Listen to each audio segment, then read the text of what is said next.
Hello and welcome everyone. For those joining me live, let me remind you and let me tell you 14 plus years I was not late. Students of the offline class had a lecture before me and they got a very small break and they have priorities in life. Eat like there is no tomorrow. Eat like today all the food on the planet is going to get over. And thus, they used a style. So you are so nice. We believe that you will give us an extra break, blah, blah, blah, blah, blah. All right. I did that, but I did that only for today. I hope I'm very, very clear about it. Okay. So next time, do not expect a privilege like this from me. Let me once again remind you, those who were physically present in the classroom are aware. Of course, they were busy with important stuff. But those who are online, let me tell you again, I was before time. I am always before time. Okay. So, ladies and gentlemen, let's go ahead. We are doing, and we are still doing. तेरा क्या भाई? निकलो. We are doing, and we are still doing, and we will still be doing. CA नहीं हाँ. That of course. CA, inter, tax, direct tax, NTTI, PGBP. Charging section, pay tax on net profit. Net profit given in accounts is wrong. So make your adjustment. The act has only given us expenses which are allowed, expenses which are disallowed. But after that, you have to go and examine the accounts. If debited, the effect will be different. If not debited, different. If any other amount is debited, then add the amount as per books of accounts and less the deduction allowed as per. Correct. We are done with some of the most important sections of the chapter, that is depreciation, scientific research, 35 AD. Believe me, together these three are big and important. But we are still not done. For example, recently we completed 35 AD. Come and take deduction. Come and take. That is. Then we did, I think, 35D also, preliminary expenses. D for dedication, daring, new business requires all of that. All right, ladies and gentlemen, still continue with our allowed expenses. Section 35. D. Expenditure on amalgamation. You all know what is amalgamation, right? Two becoming one. Hello. A limited, B limited, merging to form an organization called AB limited. Every time an organization undergoes an amalgamation, there are certain expenses incurred to give effect to that amalgamation. You have to take permission from all stakeholders, employees, creditors, lenders, government, shareholders. There are legal expenses. You will be incurring those expenses. We call them expenditure incurred on amalgamation. But do you realize these expenses are not utilized over 1 year? Amalgamation is a longer thing, lifetime it is going to apply. So instead of giving you deduction in 1 year, we are going to spread it over. We will give you deduction of 1/5 of your expense over a period of 5 years. 1/5 of your expense over a period of. Same thing happened in pre-construction interest. 1/5 over 5 years after the construction is complete. Same thing happened in 35D, D for daring, preliminary expenses. With, in fact, there being a bigger complication that first you have to restrict your expense to a qualifying amount. 5% of cost of project, or in company, cost of project capital employed, whichever is higher. Here there is no such restriction, bro. Here 1/5 will be allowed over a period of 5 years, the actual expense. So if your amalgamation expense is 2 lakh, take deduction of 40,000 over a period of 5 years. Actual expense fully allowed over a period of 5 years. Now you know what is the allowed expense. If you don't know that 2 lakh divided by 5, 40,000 is your allowed expense, you are unfit for the exam. You go kill yourself. I have no sympathy for you. I will order a rope and stool online for you. Cash on delivery. But supposingly you are aware of 40,000, you won't get your marks. Now check the account, and I'll tell you what. In accounts, so we have incurred expense, we have debited to. Accounts question will give. I have given you. Come on, ladies and gentlemen. Add less, no effect with amount. With amount. Add 2 lakh less 40,000 is where you will get your marks. Correct? Hai? Next year again you will make P&L. Now you have the brain to understand. If you have already debited, now you won't debit. So next year, obviously, you won't record every year. No, you've already debited. This is the profit and loss account of the next 4 years. Add less, no effect with amount. With amount less 40,000 in the next 4 years. Do you understand? Because expense allowed but not debited. This is where you will get your marks. Is that clear, everyone? Actually, once upon a time they announced that we will not ask this section in inter exam. So if they don't ask, we don't do. There are so many sections of PGBP which are not a part of inter syllabus. But at once, few years ago, they asked a 1 mark adjustment of this. It was only 1 mark, and whoever attempted was given the marks because it was not in your syllabus. But I don't want to take that risk also. So if I am not doing something, it is definitely not a part of inter syllabus. This is not, but I am still doing it. Is that clear? Now then, how do you learn 35 AD and 35 D? Now understand, don't you think amalgamation is what? Two becoming one? Is it not similar to a marriage, a wedding? What is a wedding? Two people, two lives, two families, two hearts, two souls, two bodies, two humans, two become one. That is marriage, no? Huh? Okay. Two families, two lives, two humans, two hearts become one. Correct or no? Two hearts.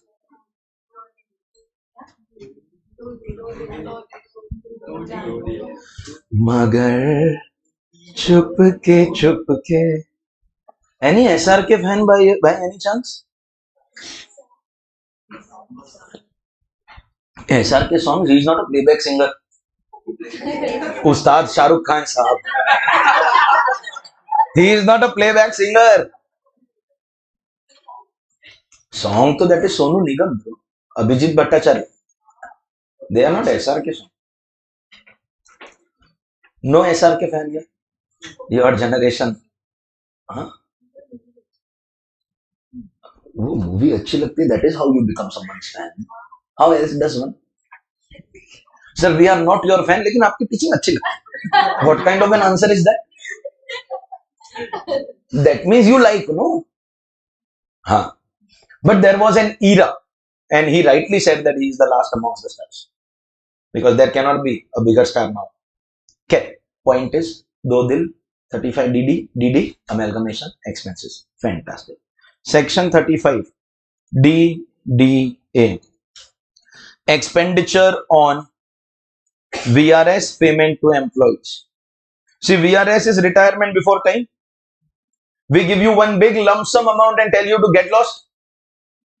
Get lost. You remember? The receiver is employee, and the employee's tax treatment we've already seen in the chapter.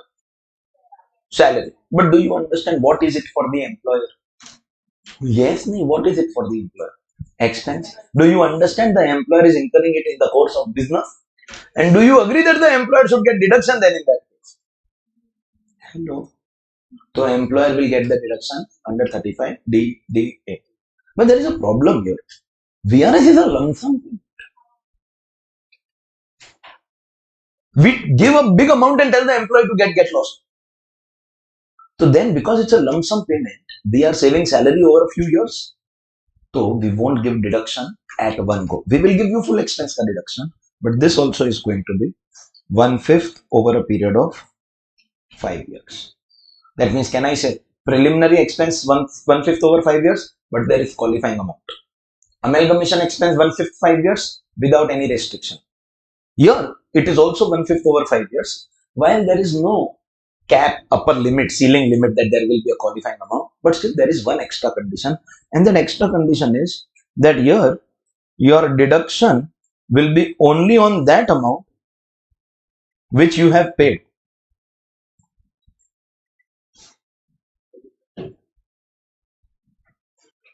Deduction starts with payment. Means you commit a particular amount to your employees and you pay a portion of that. So deduction will be considered only on that much ka 1/5. For example, Your employee retired on, your employee took VRS, no? Say in 20 to 23. And in 20 to 23, you promise your employee 20 lakh rupees VRS. There is no upper limit. Will you get deduction of 20 lakh? Yes, 1/5, 1/5, 1/5 over a period of 5 years. But you have made payment in installments. Is that possible? Because 20 lakh is a big amount. So in 20 to 23, you told your employee right now take 50%. In 23-24, you made payment of say another 6 lakh. And in 24-25, you made the balance payment of 4 lakh. Is that possible? There is no upper limit. So I will get deduction of full 20. 1/5 over a period of 5 years. But that 1/5 will be as and when you payment. Matlab, let's understand. The first payment that I made was 10 lakh in 20 to 23. Will I get deduction? Yes. But how much? 1/5 over a period of 5 years. So that 5 years will be 20 to 23, 23-24, 24-25, 24-25. I was checking if you're paying attention. Kitna instantly you decided to scream and rectify. This proves that you are learning audit effectively. Good. I was only checking that. Correct, hai? Do you understand? We'll get deduction of 2 lakh in these years. While the promised amount is 20, we have paid only. So our 1/5 will be only that amount which we have paid. Not the promised amount. As you pay, deduction will start. As you pay, deduction will start. So then, next year, I have paid another 6 lakh. Do you understand? This 6 lakh ka year, I won't get any deduction. It will start when I pay. And how much? Not full 6 lakh. It will be 1/5. So do you understand? This will be my deduction. But this will go on for one more year. The previous one is over, huh? So here it is going to be this 1.2.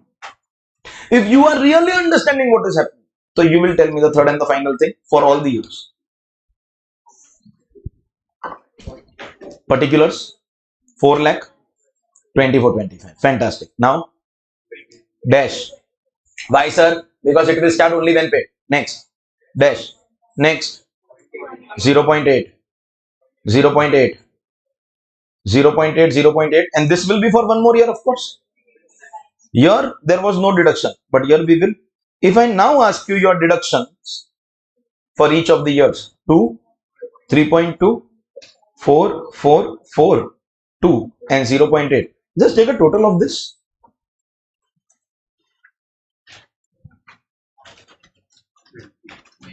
Jadoo!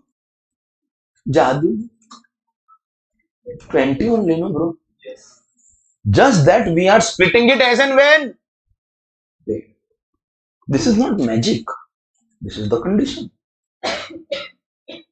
But now that you have understood, you were liking when you were calculating 0.8, 0.8. You all understood that we get over 5 years. You all understood those 5 years will start when you pay, not when you promise. Accordingly, this calculation also everyone understood. But this is the difference between us and others. You and the others, they don't know what to do after this. Please understand, this is your allowable deduction. So if this is my exam year, in this year I have paid 4 lakh. So I don't know what will be my deduction, whether it will be same amount, different amount. If this was my exam year, if this was my exam year, the payments that I have made and the deductions that I am going to get are different. This is my allowable deduction. This is my allowable deduction. If I don't know how to compute my allowable deduction, unfit to cash on delivery. But if I know how to calculate these amounts, now go and check accounts. Now I'll tell you what has the accountant done in accounts, because accounts will be given in the question. No? In the first year itself, the accountant has debited 20 lakh on due basis. Promised, no? Promise basis, he has debited 20 lakh. Now what? At 20, less 2. Correct? Correct or no? Second year, obviously there won't be anything debited. You tell me what to do. less 3.2. Third year, less 4. Understood or not? Supposingly the accountant is following cash basis accounting. Then first year he must have debited 10 lakh. Now do what? Add 10 and less 2. Second year, add 6 lakh and less. Third year, same amount debited. So now you could have done add 4 less 4. That's a different thing, but effect is same. And remaining years, just less. Understood? This is finally where you will get your marks. This is your 35 D. Everyone is clear? And the question is this: assessee has taken voluntary retirement. Do you agree? When does a person retire? If the choice is yours, no, you would want to retire from everything in life today itself. With the way your life is progressing on a day-to-day basis last few months and continue for the next few months, you'll be like, sir, I want to retire from everything. Is there some good corner in the Himalayas where I can sit and meditate? Because as we are aware of late, IITians are also going in the Mahakumbh and deciding to settle over there itself. So in any case, they need some chartered accountants also to keep their accounts. So you also go and settle there. Choice is yours, you'll go and retire today itself. But normal people don't retire so easily and so early. See, everyone has responsibilities. In your student life, your responsibility is only to study. That's the only thing we are expecting from you. No need to work, earn, spend, take care of finances. These are more difficult activities if you think your life is difficult today. There will be a time in your life 10 years later where you will feel that this life was only good. 10 years later, nahi bro. 1 year from today, when you will be deep into your articleship and also studying for CA final, you will miss these days. Because all you had to do was come and sit for 8 hours and enjoy handsome faces. No, handsome face. Sorry. Singular. Things are going to be more and more difficult in the next few years. In this warning I gave you in my first lecture, the next 4 or 5 years will be the toughest time of your life.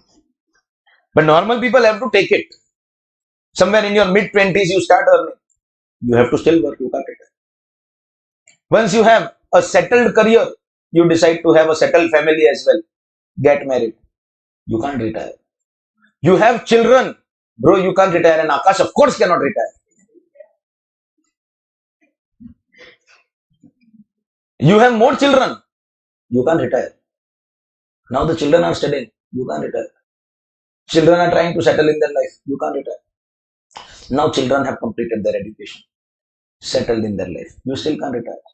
Now you have to make sure you get them married, because that is one of the biggest responsibilities of worldwide parents. Indian parents to take it as a hobby only. In resume they mention bachcho ki shaadi. If an Indian parent ever makes a resume, they will always write hobbies, getting my children married in the same community. And same community is also gone. Now it is same gender. क्या जमाना है ना? Look where the world has come. Where the world has come, a general thing. I am not targeting anyone.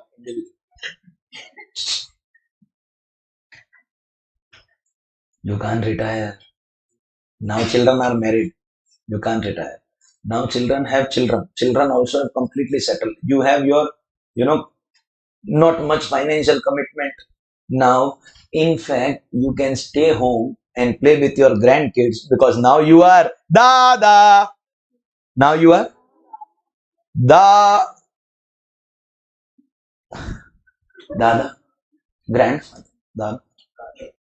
Dada. But you preferably write Dada only. North Indians call it like that only, because if you by chance end up writing Dada, so you will say 35 DAD. It is only Dada, DDA, because you are Dada, grandfather. And therefore you have decided to retire. Yeah, bro, one more thing I must tell you, that all the feminists here, don't get excited. Sir, why? Sir, why only Dada? Sir, why not Dada? What do I do? Change the section to DDI? Section is DDA, so I will have to say Dada only, no? Had the section been DDI, I would have said grandmother, Dadi. Section is what?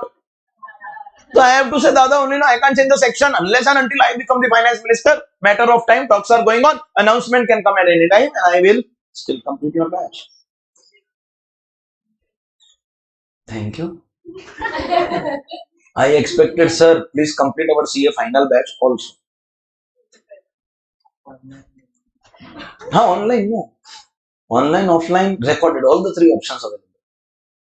Best is offline, classroom. Next best is online live. Last is recorded. But the best amongst all of them is pay me. That's the best amongst all. Hello, you are understanding now? So, ladies and gentlemen, when you become Dada, you take VR. So, 35. The rest of it is clear. So, you have AD, D, Dada. All right, ladies and gentlemen. Next section, section 36, subsection 1. Now, under section 36, subsection 1, there are a huge number of clauses. So, we have 36.1.1. Like we had 35.1.1. Clause 1, Clause 1A, Clause 1B, Clause 2, Clause 3, Clause 4, 4A, 4B, 4. Like that, they have huge number of clauses. 4, 4A, 5, 5A, 6, 7. So now the question is, sir, are we supposed to learn these clause numbers? Bro, you first learn subsection. Okay, sir, subsection. No, bro, you first learn. As long as you say that they are under section 36, allowed expenses of PGBP, you are ready for your exam. No need to learn the clause number is not expected, except a section like 35 where I said otherwise you'll end up mixing up. So here you don't have to. So instead of giving you the clause numbers, like I did once upon a time in your section 10.6 also, exemption to non-citizens. Oh, short-term memory loss. It has become long-term memory loss. Exemption to foreign nationals. So clause numbers you leave, and I am just doing them with you point by point. They have given you a list of some 10-15 different types of deductions, one line. Some of them are so self-explanatory, they require no explanation or time consumption. That this particular thing is allowed deduction. Lol, thank you very much for telling us. For example, insurance premium that you pay for your stock. What do you think? It's a business expense? A personal expense? We are protecting our business stock. But they have a line which says allowed as a deduction.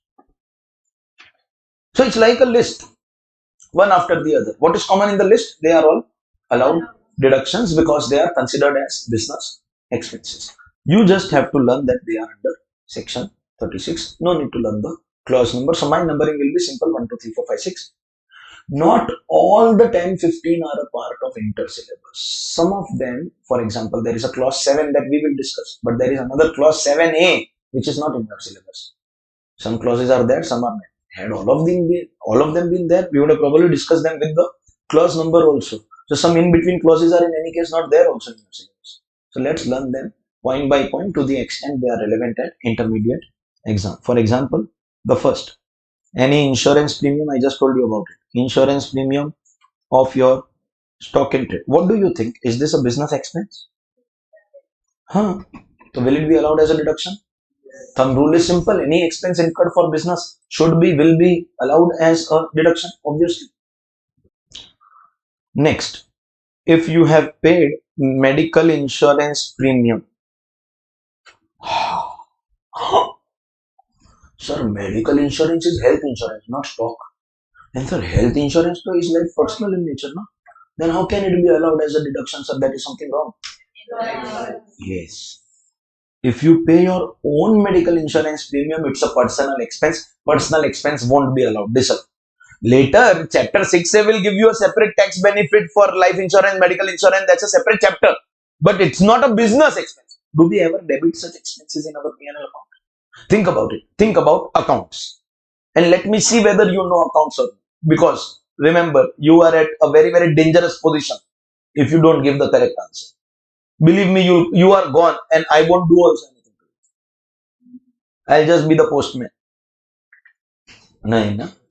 You don't want to face that situation. No? You don't want me to pass on the information. No?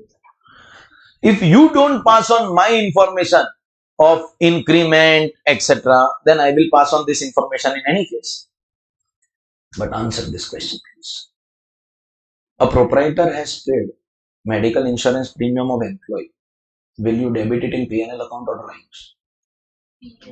Because it is business expense. and if it is his own or family member for medical insurance, which clearly makes you understand that employee's insurance premium will be allowed, but own or family member not allowed. So this is only of your employees. And remember one more statement: any expenditure you incur on your employees, for the employee it may be a personal benefit, but between you and your employee, for you it's a business expense.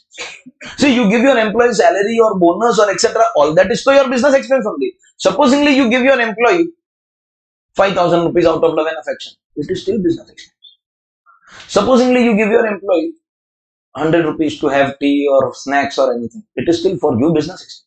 Supposingly you give your employee 2,000 rupees that go have a picnic on a Sunday evening, go take your friend, whatever be your friend name, example Babri, on a movie date, take her on a movie date, you give any reason, you give anything to your employee, from your perspective, it is in the nature of business expense.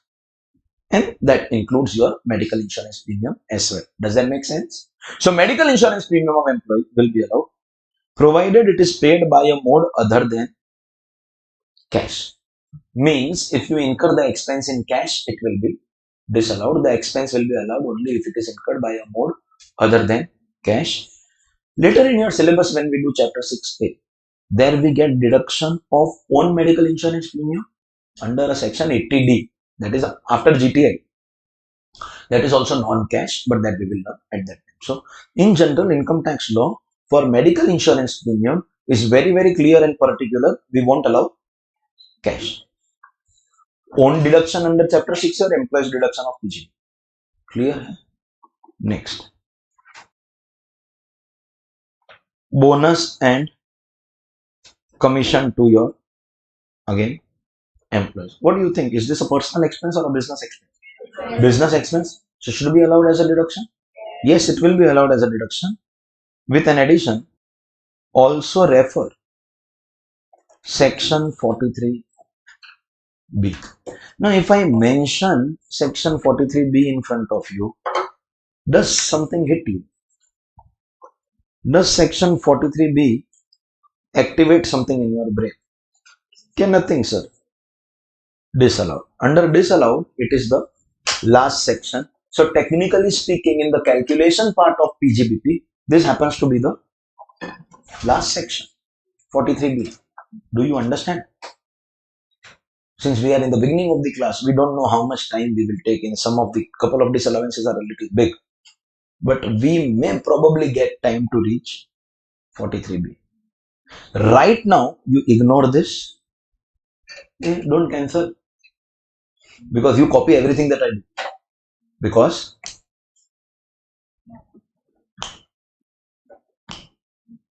correct, huh?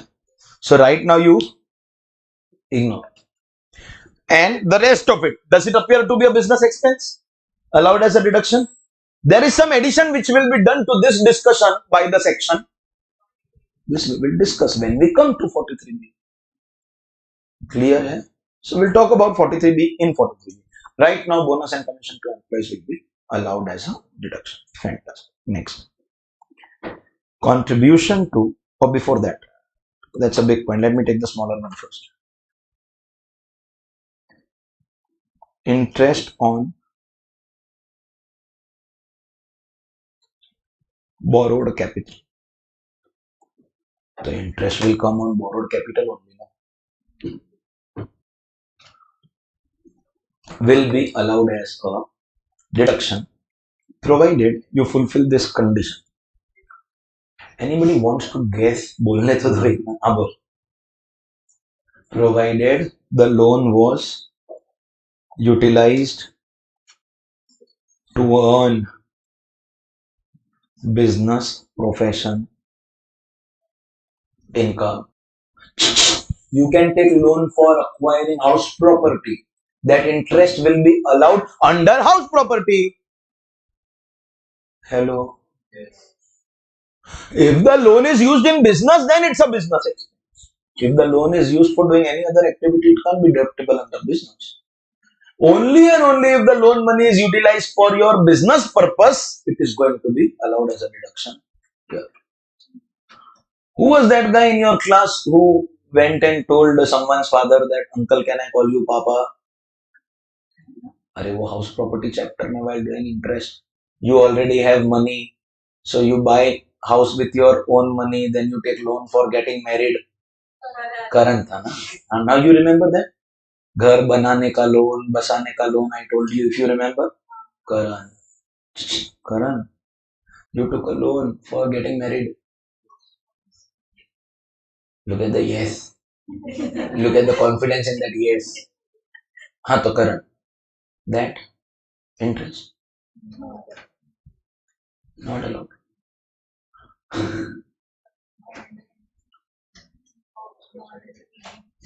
Not under PGBP. Only and only if the loan is utilized for business, it will be allowed. Correct time? Shall we go to point B? No. Stop doing dirty gestures. What? ये क्या? What was that, bro?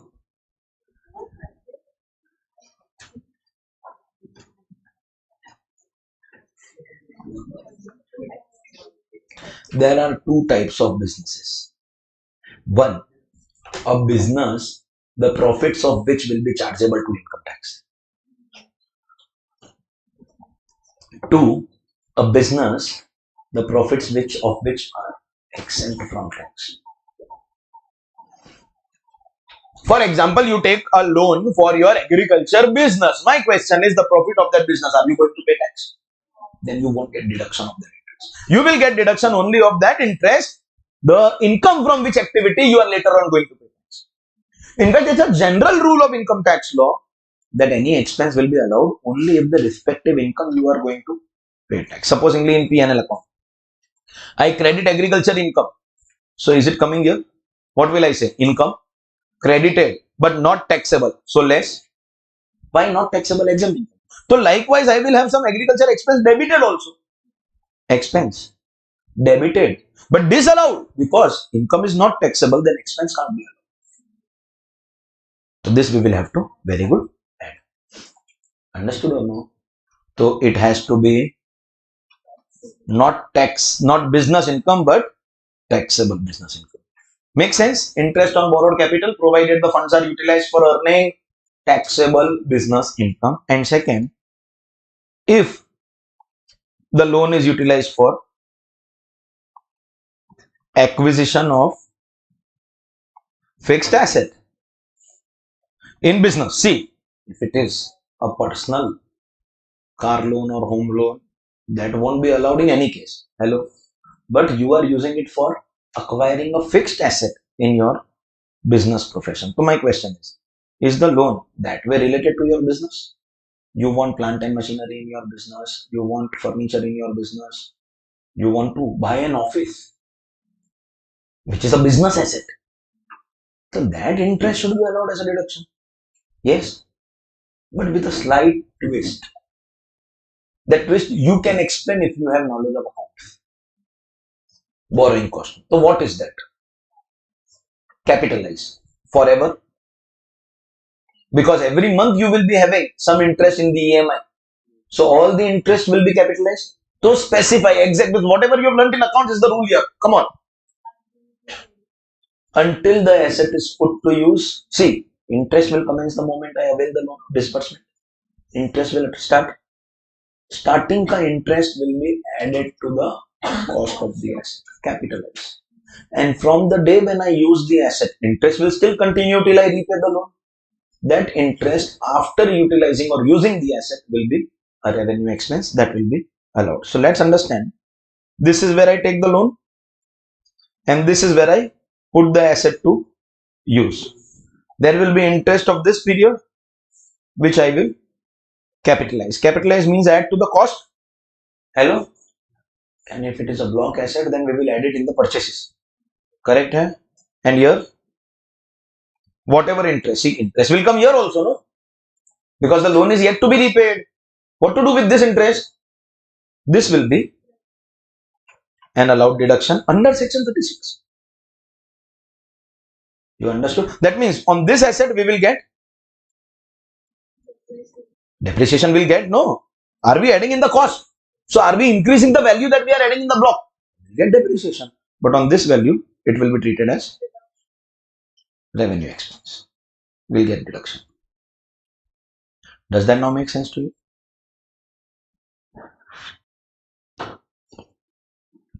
Only and only if the loan is used for a business asset. Of course, personal asset, you will never get any deduction. Clear hai? And that business ka activity should be offering taxable income. If it is exempt income, again, there is no question of any deduction. Make sense? Fantastic. Next. Contribution to employee benefit funds. We have studied this concept in salary chapter because we have studied about pension fund, gratuity fund, superannuation fund, provident fund. So we know what are employee benefit funds. For the employee, they are incomes. So we have studied the tax treatment under salary. For the employer, they are expenses. So we will discuss them under PGBP.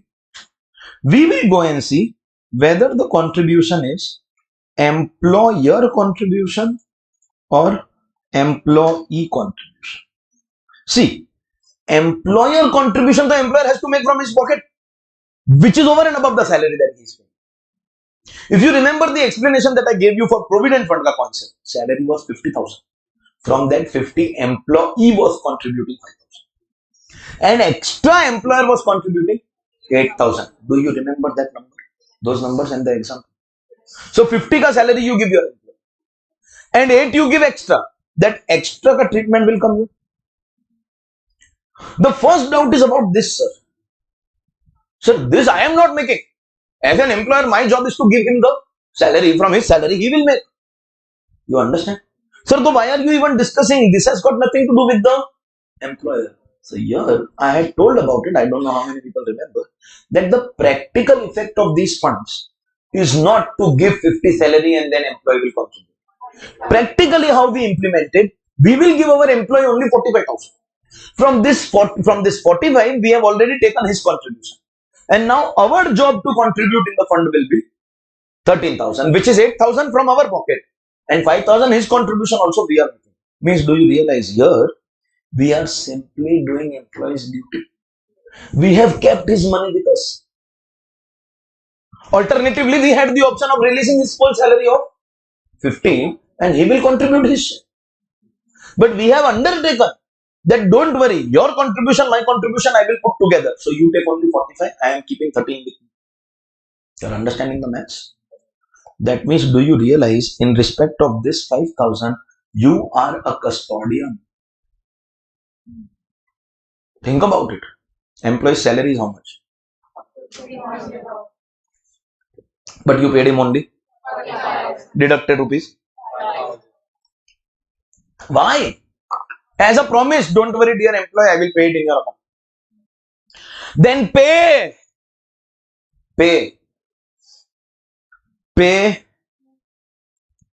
only and only allowed as a deduction if you have paid on or before the due date of the respective fund. Please understand, ladies and gentlemen, what is exactly happening here. Everyone focus. My contribution 8,000 I will be putting. I'll discuss it with you separately, the left side. Focus only on the right side. In our example, that amount is 5,000. 5,000. Listen, employer, you give his full salary of 50,000 and is that a business expense? Take deduction of 50,000. And then on the left side, come and focus on your 8,000. You have this over excitement. No. Your money also I will put. And therefore, while paying him, you did not give full 50, you gave only 45. So, as a caretaker, as a custodian, you are holding that 5,000 rupees in fiduciary tips. English. As a custodian, as a caretaker of that 5,000. You can't be keeping that money with you and doing daily morning Ghanti Agarbatti. No, that is not allowed. It is your duty. It is not your money. You can't keep it. It is your duty to give that money in that fund. Which fund? Provident fund, pension fund, gratuity fund, whichever fund. Bro, that much is also not enough. Every fund under every law, example in POGA, the gratuity fund is covered. In EPF Act, the provident funds are covered.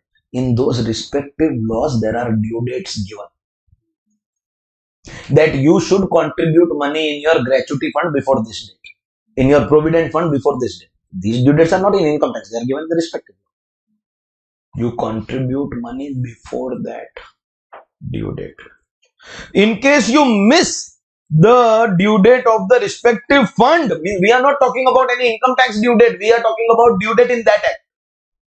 If you miss that due date and you violated the due date of that law, later on you may be paying it also. That way it will become your expense. No deduction. No deduction. You should not be keeping the money with you at all. Pay it as soon as and as early as possible. Do not miss the fund due date. I'll give you a better idea, employer. Listen. Don't retain only 5,000. Release his full salary of 50. So from your point of view, it is not a custodian money that you have kept behind. You have incurred salary expense paid deduction. Employee will bother whether to pay or no, or whether to pay or time or no. It is not your responsibility. Employee will take care of it. But if you have done that, and some of the laws like PF Act or gratuity, it is mandated by that law that you don't release the full amount, just like TDS, you keep the money with you. So when you are keeping that money with you, remember that it is your duty to deposit that money on time, and that time is not as per income tax, but before the due date of that particular law. Is that clear? So 45,000 you have paid as salary. Will that be allowed as a deduction? Yes. 5,000 you have retained of his contribution with you. Will that be allowed as a deduction? Because later on you are going to contribute. Will that be allowed? Yes, if paid before due date of that fund. Is that correct? And let's talk about this 8,000. Is this an extra contribution that you are making from your pocket? So you realize one thing, that this 8,000 is from your pocket. So this, so you will get deduction. Yes, this deduction will be allowed, but note 2 points about this deduction. Point number 1, that in case of pension fund, are pension funds also covered? Pension fund, provident fund, gratuity fund, superannuation fund, all types of funds. The deduction will be maximum 14% of salary. This, ladies and gentlemen, is an amendment with effect from AY 25-26. If you see any last year's book, this limit was 10%. So they are enhancing the deduction allowed here. Till last year, the deduction was 10% of salary, but now they have increased the deduction to 14% of salary, where salary will be your basic plus DA incomes. Deduction allowed will be 14% of your salary. So supposingly we talk about that 50,000 ka example. I have contributed how much? 8,000. See, 45 I have given, so that is salary expense. 5,000 I will give, it will be allowed if I commit or pay before the fund due date of the fund. Now I am giving extra 8,000. Is that employer contribution? Yes. Will I get deduction? Yes. If it is gratuity fund, provident fund, there is no threshold or restriction. Restriction is only under pension fund. If it is pension fund, maximum 14% of 50,000. That is 7,000. So I have paid 8,000, but I'll get deduction of 7,000 being the threshold. This also till last year was only 10%. So we would have got only 5,000, but now we will get deduction of 14%. That is in our example. 7,000 limit is applicable only to pension funds, not to the other funds. And here also they have said, also refer section 43B. There is some extra condition about bonus and commission that we will be learning later. This part, that same condition is also applicable to employer contribution. We'll talk about it when it comes. Okay. So, employer contribution will give you deduction. But in pension fund, there is a limit, 14% of salary. 14 is an amendment. Other funds, there is no limit. 43B is applicable. But employee contribution is a very, very risky place, because you are a custodian of money belonging to other people. You cannot and you will not keep the money with you for very long. What do you have to do? Give the money to your employee. Give the money in that fund before the fund due date. Alternatively, don't retain only. From day one only release it. Clear hai? Fantastic. Next. Section 36, subsection 1 का deduction किया जाए. Okay. Right of allowance for animals.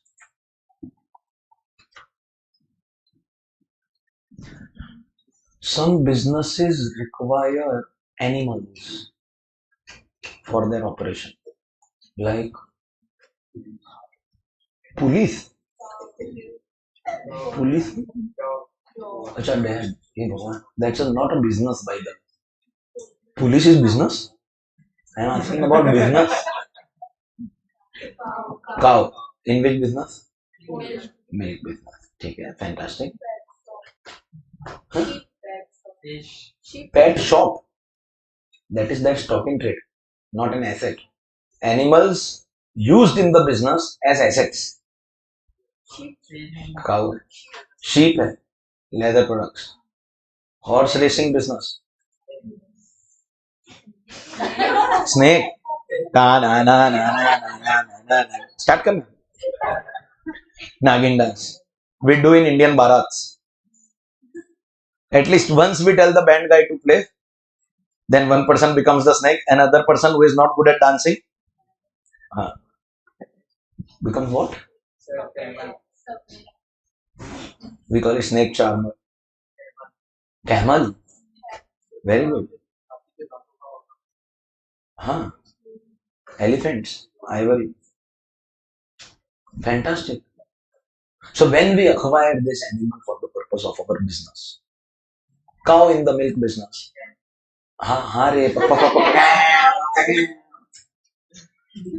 Okay, hen. Fantastic. Pig. No, sir. Sir, don't enter that area, sir. You know the pig ka part or you don't? You got the point or you did not? क्या समझे? कहाँ पे नहीं चलता? Where is it not? Why?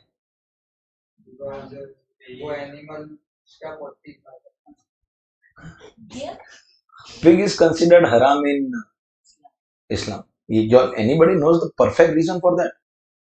Sir वो है ना गोबर में रहता है और प्लस उसका जो डंक रहता है ना वही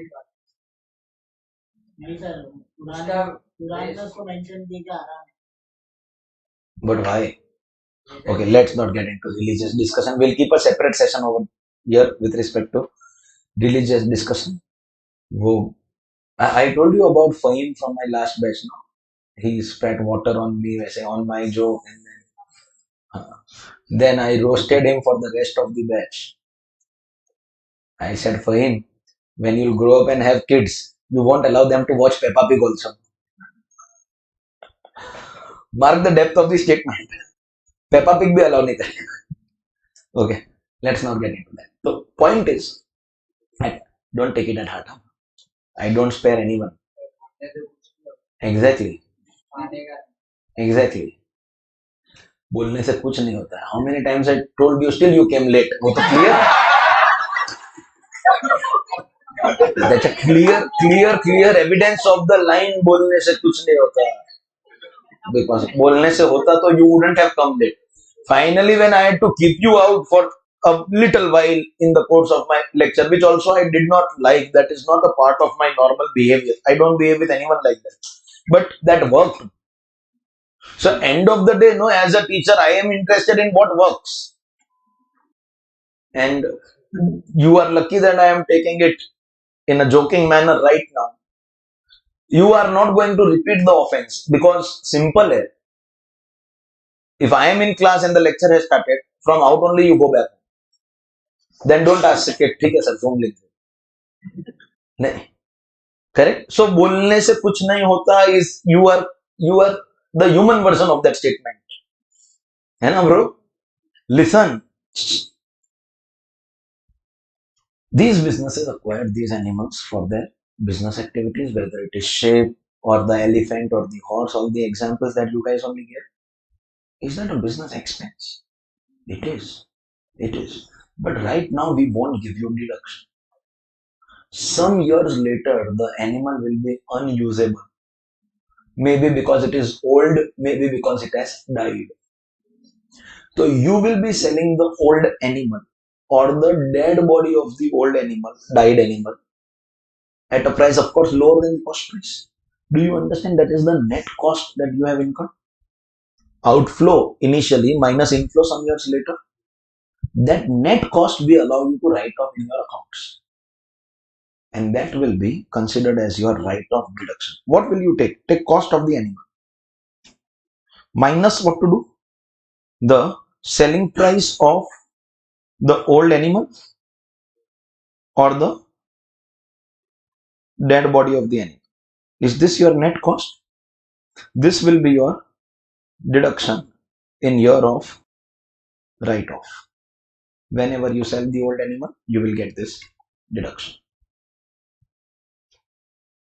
Considering it as net cost. So the deduction won't be given when you acquire. Deduction will be given when you write off. Clear? Fantastic. Next. Bad debts. You all know what are bad debts? You all know they are not bad dates. You all know the difference between bad debts and bad dates. Somewhere like it's the same because you all are CA students and dates have never happened in your life. A bad date is a different from a bad debt. When your debtors don't pay you, what do? Bad debt account debit to debtors account. Hello. Is that a day-to-day business loss? Will you be getting the deduction? Yes, because see, when I sell my goods, please understand the journal entry. If you understand no, then only you'll understand the multiple points that I am going to write under point 7. When I sell goods to you on credit, do I credit it in my P&L account? So will that effect come in my profit? And by the way, it's a business income based on the method of accounting that I am following. So have I shown this amount as income, in fact, without receiving the money also? Journal entry being debtor account debit to sales. Correct? I have paid tax on this income. On the understanding that this debtor which is appearing in my balance sheet, the same amount should be paying me. But in case the debtor does not pay me, so understand what happened.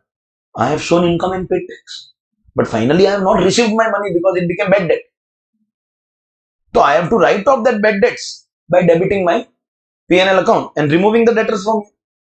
Debiting the P&L account is the debit effect and removing the debtors from the asset side.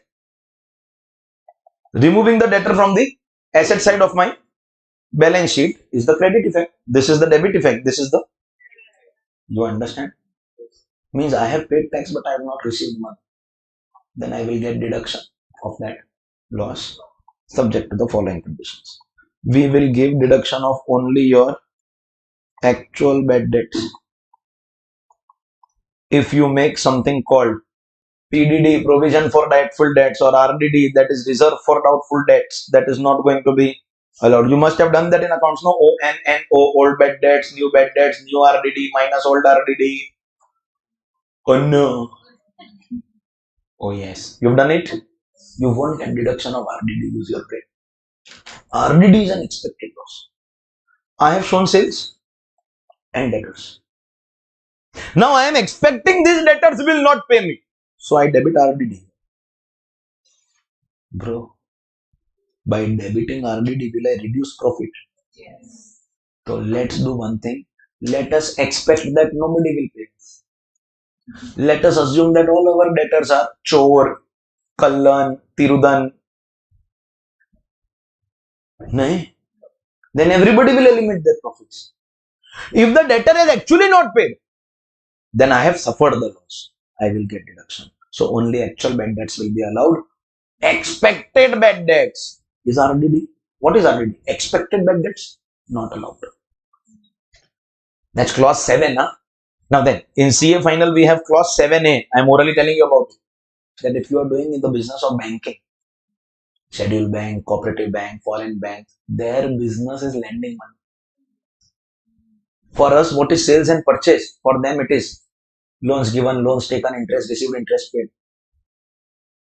So in that banking industry, there is always a massive probability of people not paying. Means even when we give loans, we are mentally ready that this much percentage people won't pay. Because in banking industry, bad debts is, we call it, this is real. It happens. The banking industry in clause 7A is given RDD deduction also within limits. That some banks 5% of GPI, some banks 8.5% of GPI, some banks 7.5% of GPI. But clause 7A is not in your syllabus. So your focus is clause 7. Actually, I am not doing clause number. I am just doing random numbering. But coincidentally, this point 7 is also clause 7. 36(1)(7). Only actual bad debts will be allowed. In your syllabus, only that much is relevant. Reserve for doubtful debts, expected bad debts will not be allowed. Ye clear hai? First point is clear. Only actual bad debts will be allowed. Expected bad debts, reserve for debts will not be allowed. Second, this is a Supreme Court judgment, which CA inter students are not expected to know. But if you know, you are better than others. Actual case, actual case. Under which Supreme Court said, no need to prove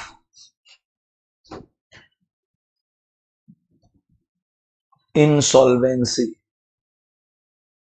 of your debtor.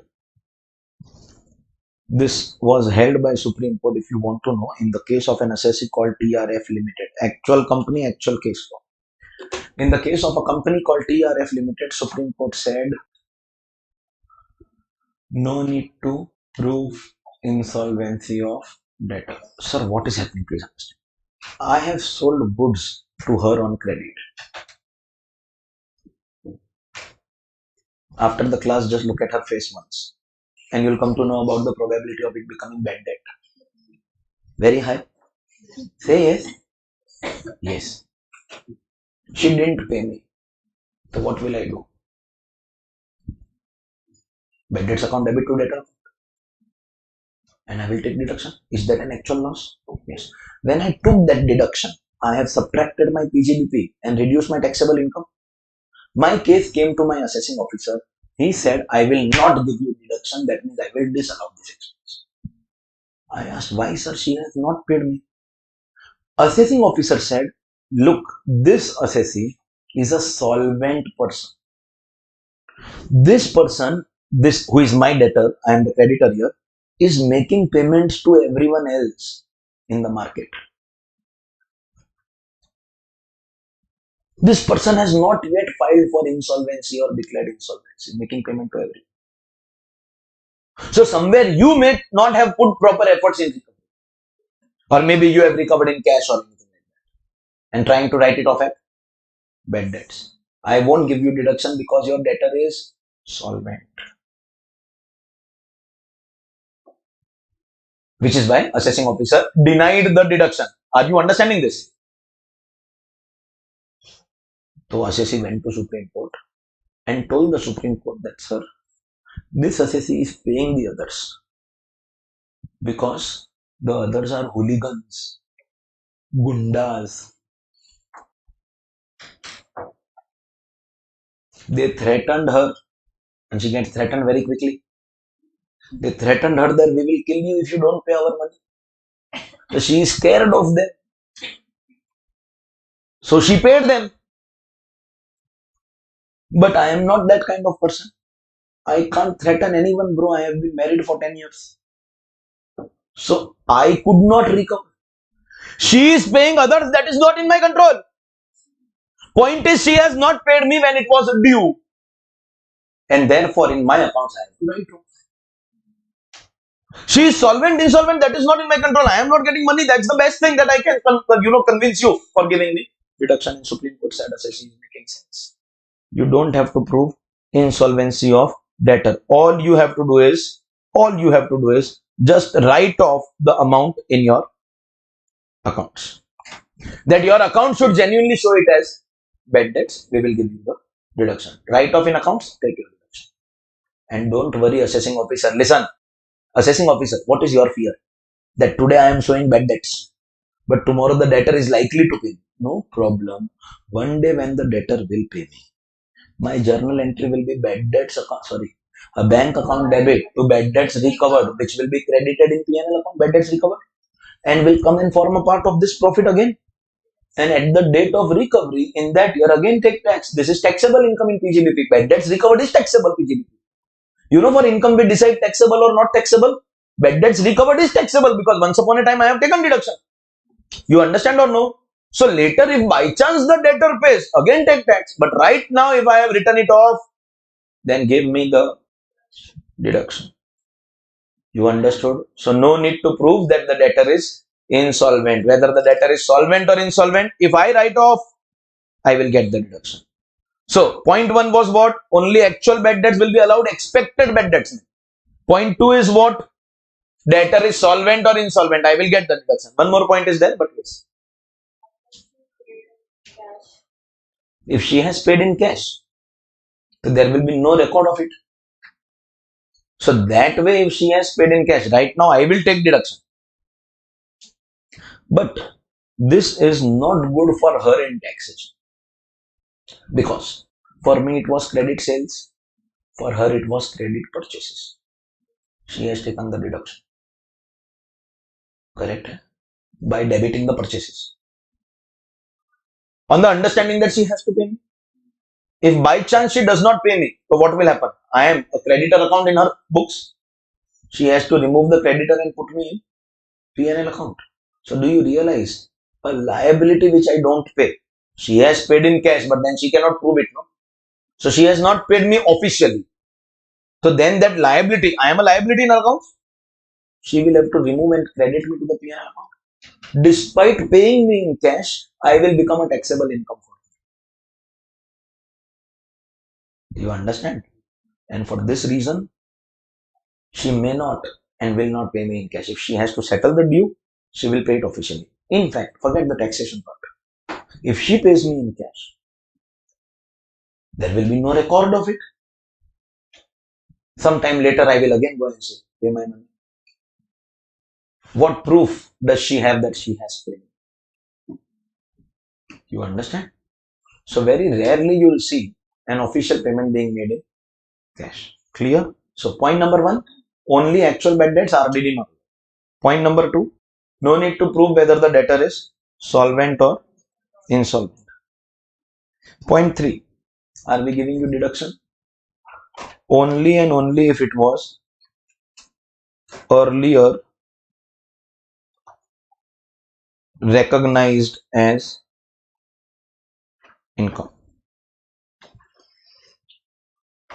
See, those who follow accrual method of accounting, please pay attention.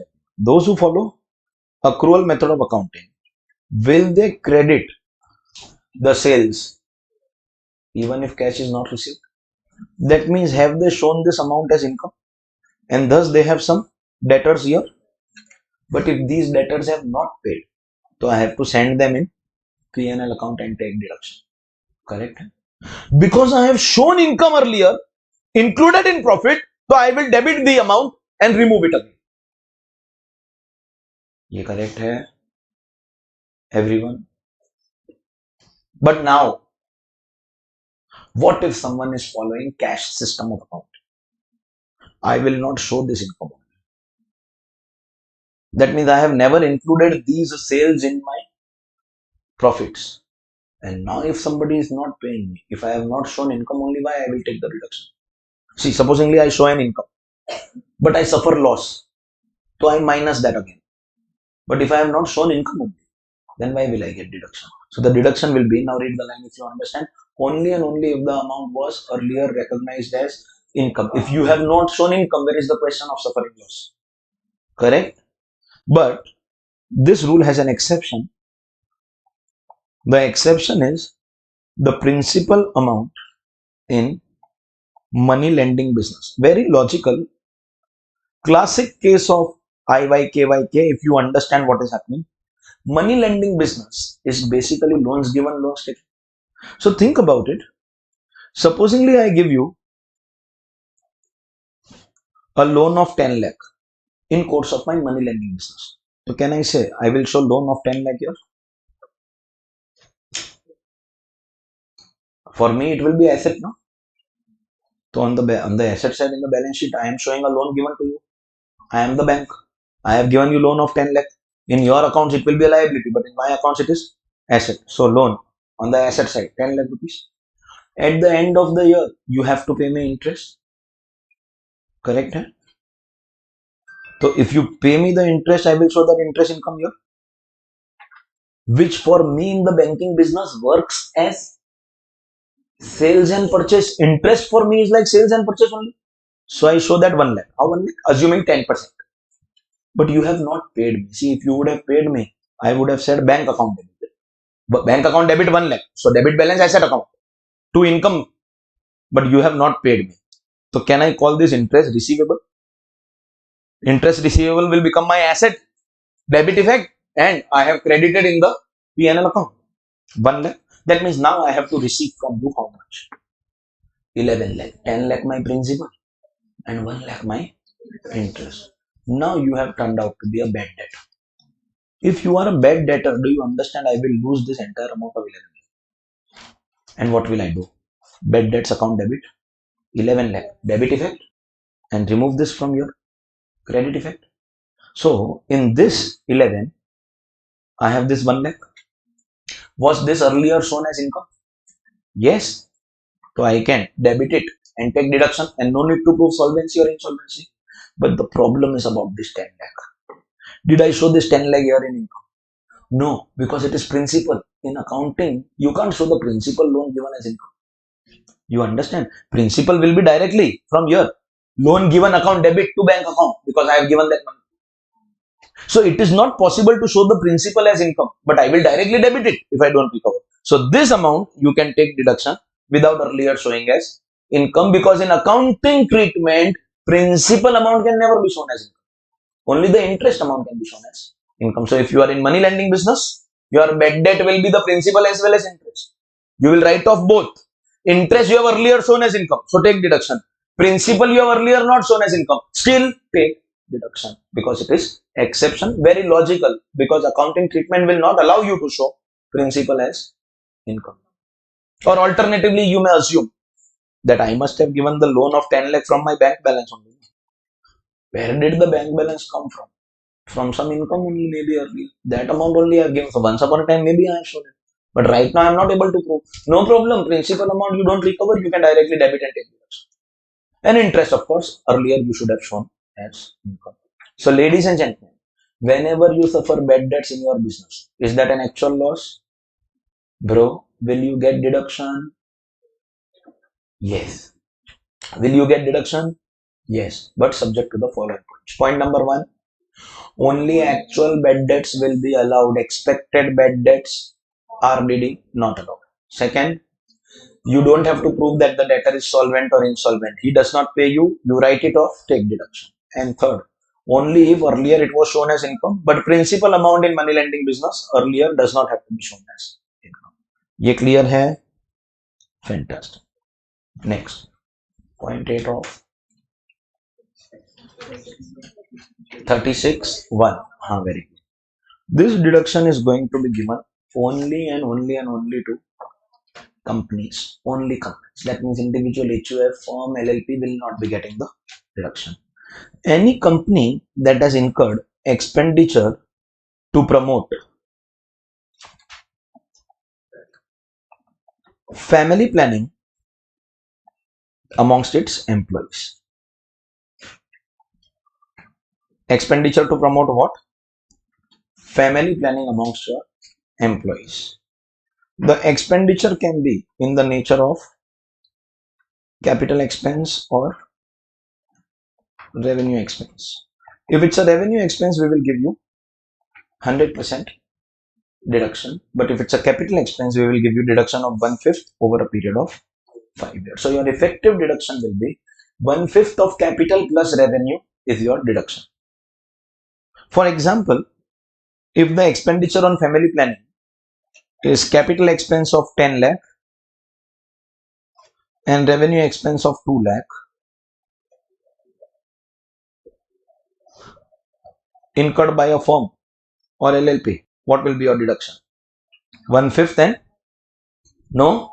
What will be your deduction? Nil. But if it's a company, then what will be your deduction? 10 divided by 5. That is 2 lakh plus 2 lakh. 4 lakh will be your current year deduction.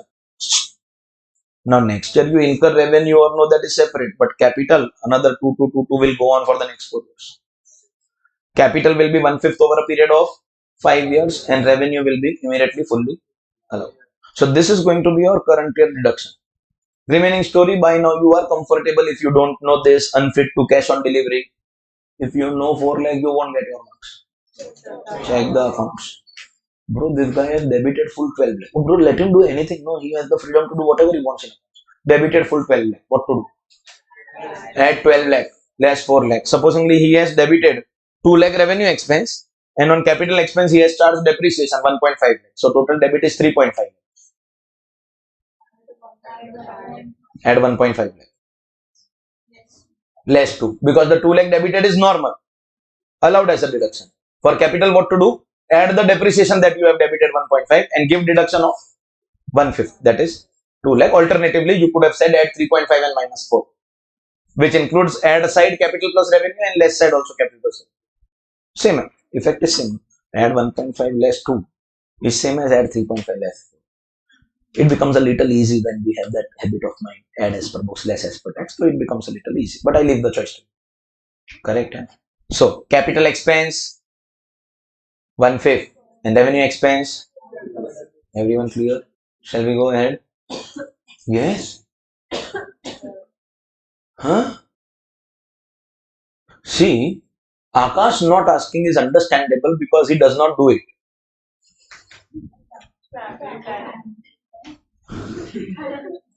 But others are not anxious.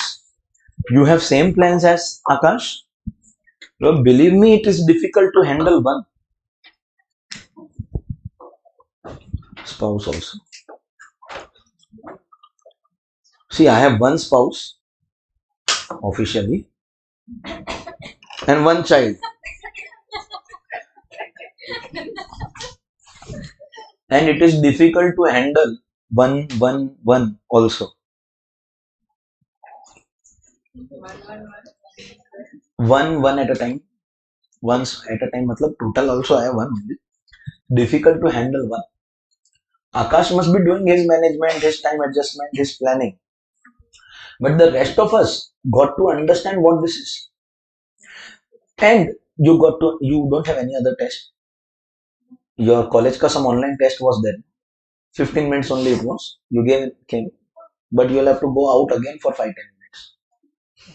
Because we are going to be doing some adult talk. Huh? But I'm turning to 90. Today is your birthday.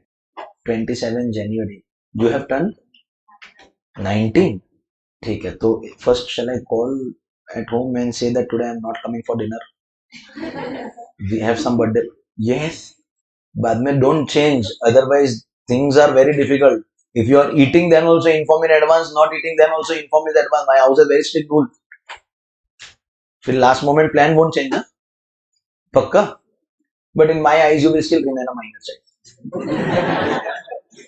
Happy birthday to you. We'll sing for you after class. Let's focus on very important thing is going on right now. So you don't want to go out because it's your birthday. So the next target is Adnan.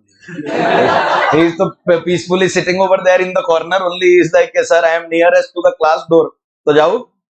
Because in order to understand this, we will have to be doing little bit of adult matured talks, and if to which you react by doing this.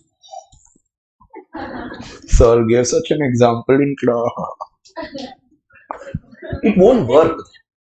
You have to be matured in little bit of our discussion. I know some are like, sir, jaldi bolo na kya hai exactly. We are so excited about it, but unless and until you behave as a matured audience, things are going to be, difficult. We can't be talking, openly. You can't be going at home and saying, oh, mama, daddy, you know today what our sir said, I तुला माहिती है sir आज class मध्ये काय बोलू. You can't be doing that. You can't be doing, because if you are going home and discussing with your parents, oh, you know, sir gave us this example in class today. So bro, better that you only take a break for some time. Because without that maturity, you won't understand what is happening. And come on, you are giving the intermediate level of a professional exam. Nothing that I am going to discuss with you is a thing that you are not aware of. Just that we don't talk about these things openly. It is considered a taboo. Taboo. Prohibited talks. English.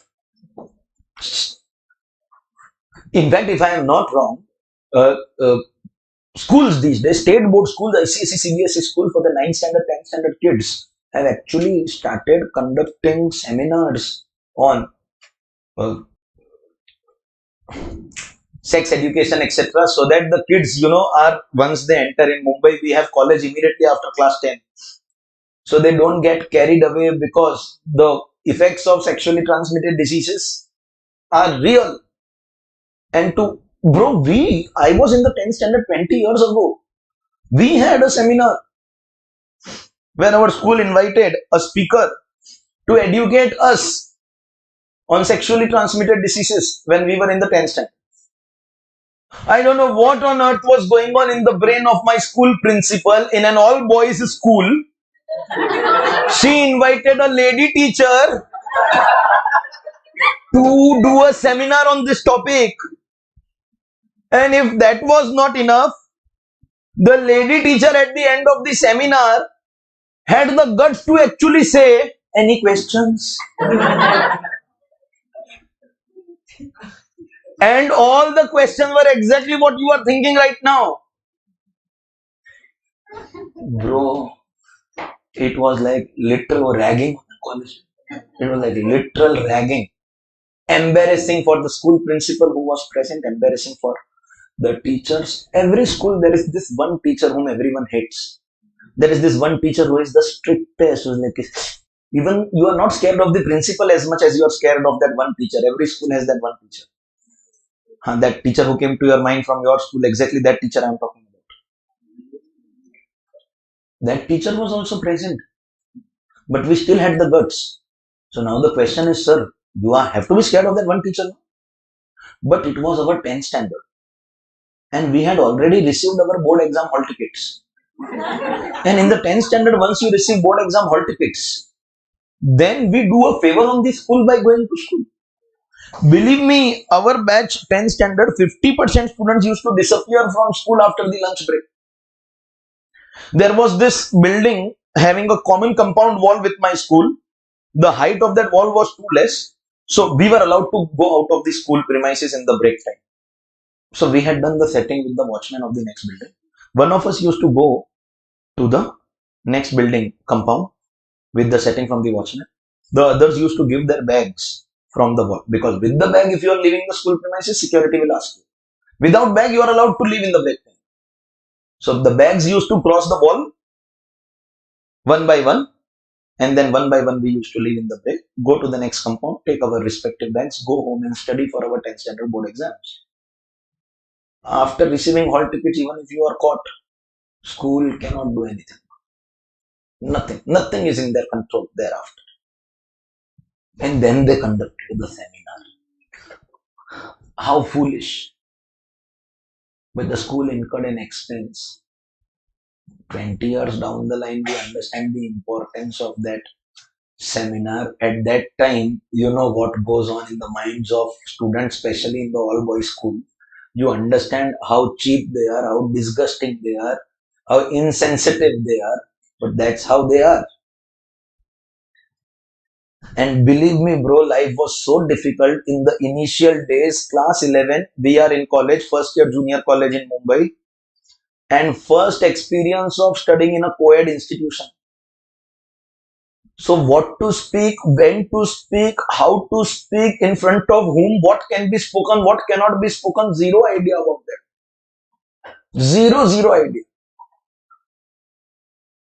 And most of us, therefore, were unsuccessful in our college days because we were from an all boys school.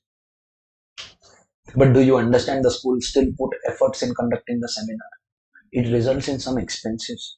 We'll give the deduction. No! School is not a company. No deduction. But that seminar expense is revenue expense if you want to. There are industries, factories in the outskirts of cities. Huge land. A small portion of that land is a factory. But within that land, they construct small houses for the workers. Because if the workers are traveling, then every day they may be delayed because some of these factories are like literal rural places where you don't have easy daily travel. So if the worker car residences are within the factory campus, things become easy. The houses are good enough that the workers bring their families also. In fact, many a times it is also observed that the husband and wife both are working in the same factory for additional income. So the employees should keep on coming. So within the factory premises, one, they of course keep seminars to educate employees about keeping gap between children. Ideally, there should be a minimum 3-year gap between two children. If the gap between two children is less than 3 years, the younger one who is already having some problem here has more problems. If the gap is ever less than 3 years, now you go and verify for yourself. If the gap is less than 3 years, so the younger one definitely has some issues. The mother has health issues during the pregnancy. You need to recover from one before another. Parents are a bit selfish. They want 2 kids, but don't want to waste 10 years of their life in raising 2 kids because you raise one, then you have another, then you have to raise again. So 10 years gone.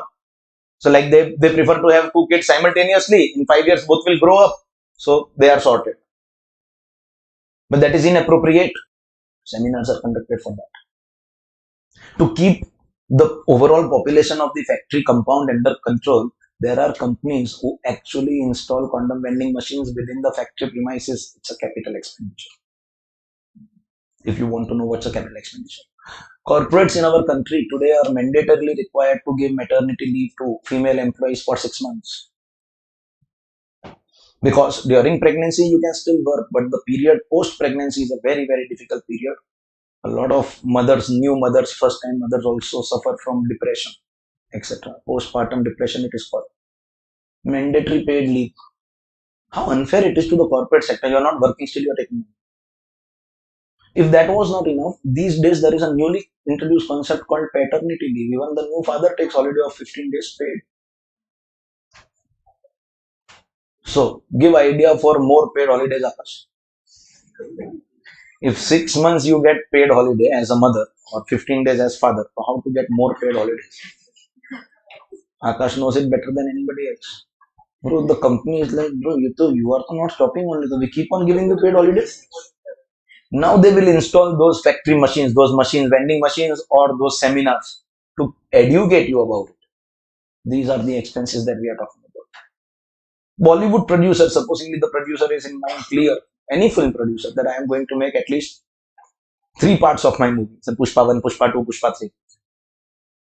And in all the 3, I will take Srivalli. So Srivalli, Teri Jhalak, Srivalli.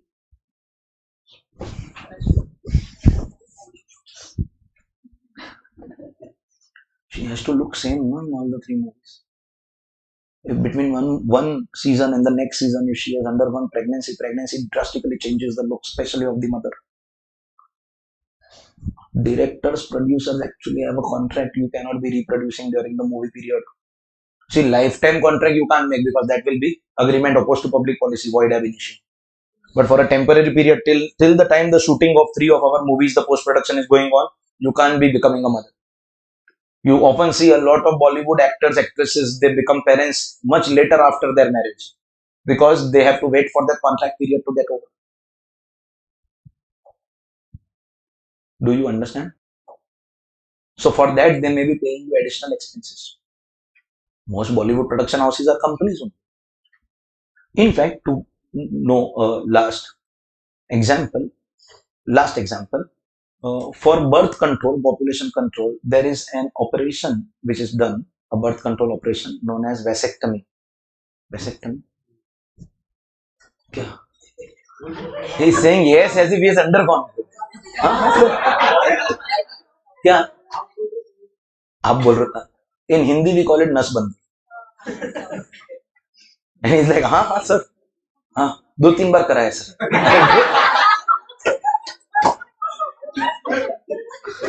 Vasectomy. If you are willing to undergo that operation, that will stop your uh, ability to reproduce. It won't affect your personal intimate life. That will be as it is, but only that there won't be life in the sperm. That's the only change that will happen after the operation takes place. And are you aware that municipal corporation pays you 3,000 rupees if you undergo that operation?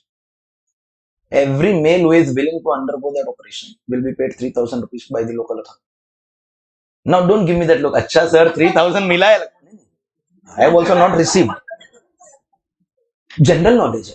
General knowledge. See, when I was an expecting father, I used to go to the gynac with my wife. अभी gynac के clinic में like 1 hour waiting. Bro, how do I tell the doctor that you can't be making me wait for 1 hour? I charge 5,000 for that much.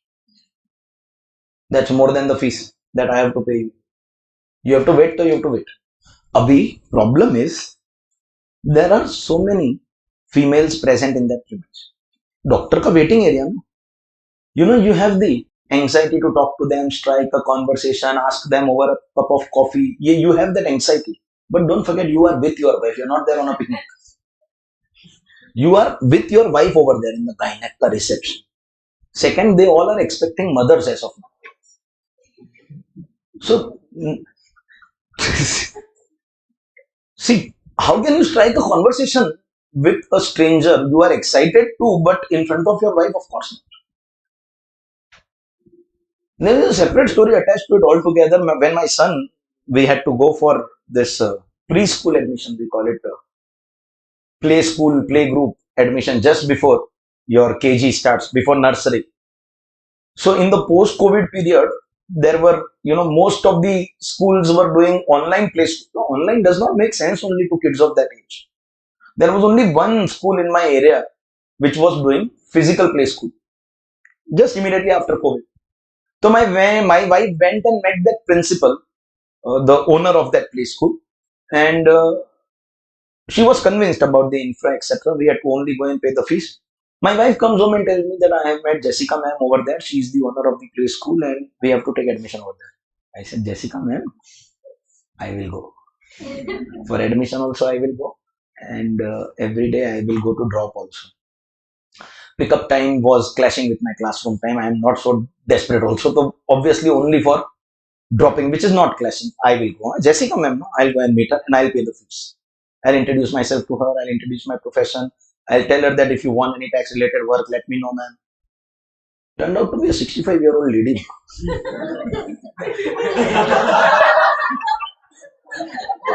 And therefore, when I told my wife that I am going to be dropping my son every day or I will be going and paying the fees, she immediately did not react to it.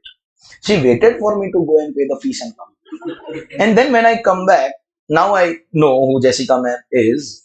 She is like, kaisi rahi? Aa gaya sir. But I am a man of commitment. Commitment is commitment. I went there to drop my son every day because my wife said, now you have to go. Committed. I said, of course I will. Not realizing the point that Jessica ma'am was 65 years old, but all other kids used to come with their mothers only. And when the age matches, no, we have common problems, we have common life issues. So, that friendship becomes better. I kept my word. But in a gynac clinic, how to do it? So all I had to do was there were multiple chart papers, newspaper cuttings, etc., with which the walls were covered. I used to learn all of them with multiple trips and so much of waiting time. I had actually memorized everything written on the wall. What to do, bro? One of the cutting on the wall was anybody approaching us for gender determination will be handed over to the nearest police station. Gender determination is a crime, etc. and the doctor ka recognition certificates and all that. And one such notice was anyone undergoing the operation called vasectomy will be given 3,000 rupees. Is how I know it. Not like you, bro. Huh? Multiple times you have undergone. Bro, you have to undergo only once. Huh? That is a capital expenditure. Or finally, one last example. How many here are aware that when that producer had that agreement with that actress that you cannot reproduce until a certain time, till the 3 versions of our movie are made because we want the same look, there is a device called copper T which can be inserted in the female reproductive organ till the time the device is a part of the female body. There won't be reproduction. It will stop reproduction, temporarily stop. Once you decide to become a parent, you can get it extracted. And some of these producers actually bear the cost of that. Because as per contract, if you are forcing me, then you bear the cost at least. I commit that I will honor the contract. But the cost of honoring you have to give. And that can also be taken as an expenditure of family planning. You understood or no? In case you wanted to know what is family planning applicable to everyone other than Akash, family planning, we have to have idea about what family planning is. So ladies and gentlemen, capital expenditure, 1/5 over a period of 5 years, and revenue expenditure, you will be getting 100% deduction. Is that clear? Last in section 36, 36(1) only. If you have paid a tax called Securities Transaction Tax, STT, or if you have paid a tax called Commodities Transaction Tax,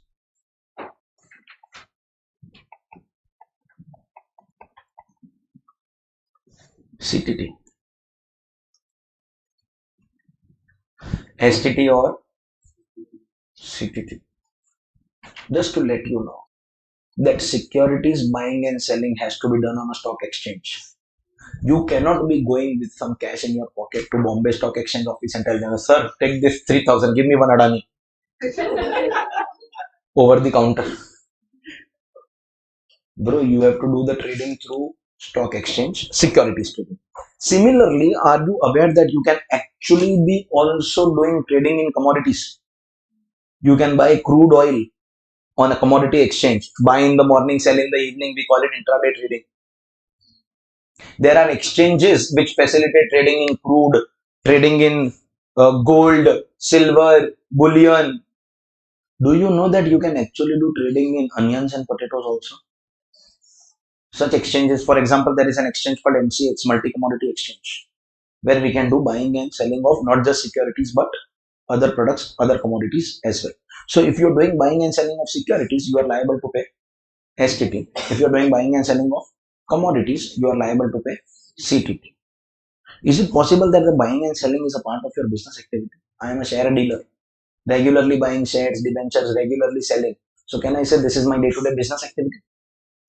And every buying and selling, I will have to pay STT. Likewise, I can be a commodities dealer also. So every buying and selling, I will have to pay CTT. This is going to be allowed as deduction under PGBP. So in PGBP, I will have selling price of my shares minus cost price of my shares as my gross profit minus this STT or CTT as the case may be, giving me my net profit chargeable to tax. But I must add one more thing, that some of the people do this activity of buying and selling securities or commodities not as a trader in business but as an investor. Such people show that profit or loss under capital gains. See, exchanges do not care whether you are a regular trader or an investor. For every buying, every selling, they are going to levy STT. As an investor, if I am buying shares, I have to pay the purchase price of shares plus STT. And if I am selling shares, I will receive money, selling price minus STT. So I have to pay STT, CTT as an investor also. Where am I offering my profit if I am investor? In which head of income? Capital gains. These expenses not allowed if the income is under capital gain. Means exchange will levy STT, CTT on every transaction buying selling. I have to check, is it my daily business? or am I investor? If I do daily business, then my profit will go under PGBP. I will get deduction. And if I am investor, then my profit will go under capital gains. I won't get deduction. Is that clear? Means STT, CTT will be allowed deduction under business, but disallowed deduction under capital gain. Allowed under business and disallowed under capital gain. At least that much is clear to everyone. STT, CTT, where allowed, where not allowed. One reaction to this by smart students is that, sir, then we should show our income under business only. Because unfortunately, what do you mean by regular trading? See, I am buying one share per annum. You will feel I am investor.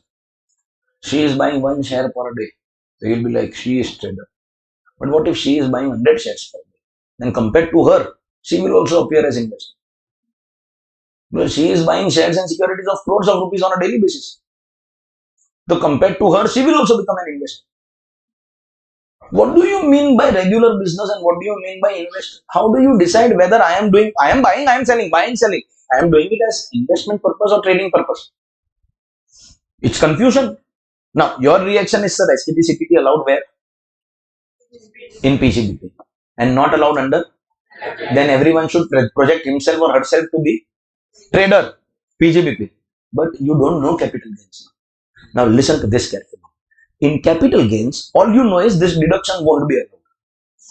But what if I tell you that the income tax rate applicable to your capital gains is much lower than your normal tax rate? Little idea about slabs you have? Slabs can go to 0, 20, as high as 30% slab rates. But at that time, did I tell you about special rates? I told you little about special rates. Certain income will be taxable at special rate to separate them. Capital gains are eligible for a lower rate of tax. Much lower than this. Means what will happen? If I show under PGBP, I will get deduction. But my tax rate will be higher. And if I show under capital gains, I won't get deduction, but tax rate will be lower. So you can never be sure which one is beneficial. And you can never be sure, sir, it is regular activity or irregular activity, matlab trader or investor. Because confusion was coming, finally government took a very, very safe answer to this. Government is coming and asking you, hey, you tell me, you are trader or investor? Bol. Trader, from today you will remain trader. Your income will be PGBP. Take deduction of STT, CTT and higher rate of tax. You, she said, I am investor. No problem. From today you will forever remain investor. You will get lower rate of tax under capital gains, but no deduction of STT, CTT. You only say what you are and don't change it. We don't want to get into the headache of checking that it is regular or irregular. What you claim, we accept on the understanding that you cannot change. There is some benefit and some loss at both places. Understood or no? So STT, CTT allowed under business, not allowed under capital gains. Clear hai? That, ladies and gentlemen, is your section 36, subsection 1, allowed expenses. And with this, ladies and gentlemen, section 37, 1. Anything strikes? It's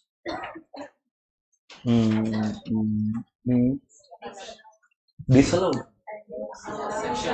Last section of allowed expenses.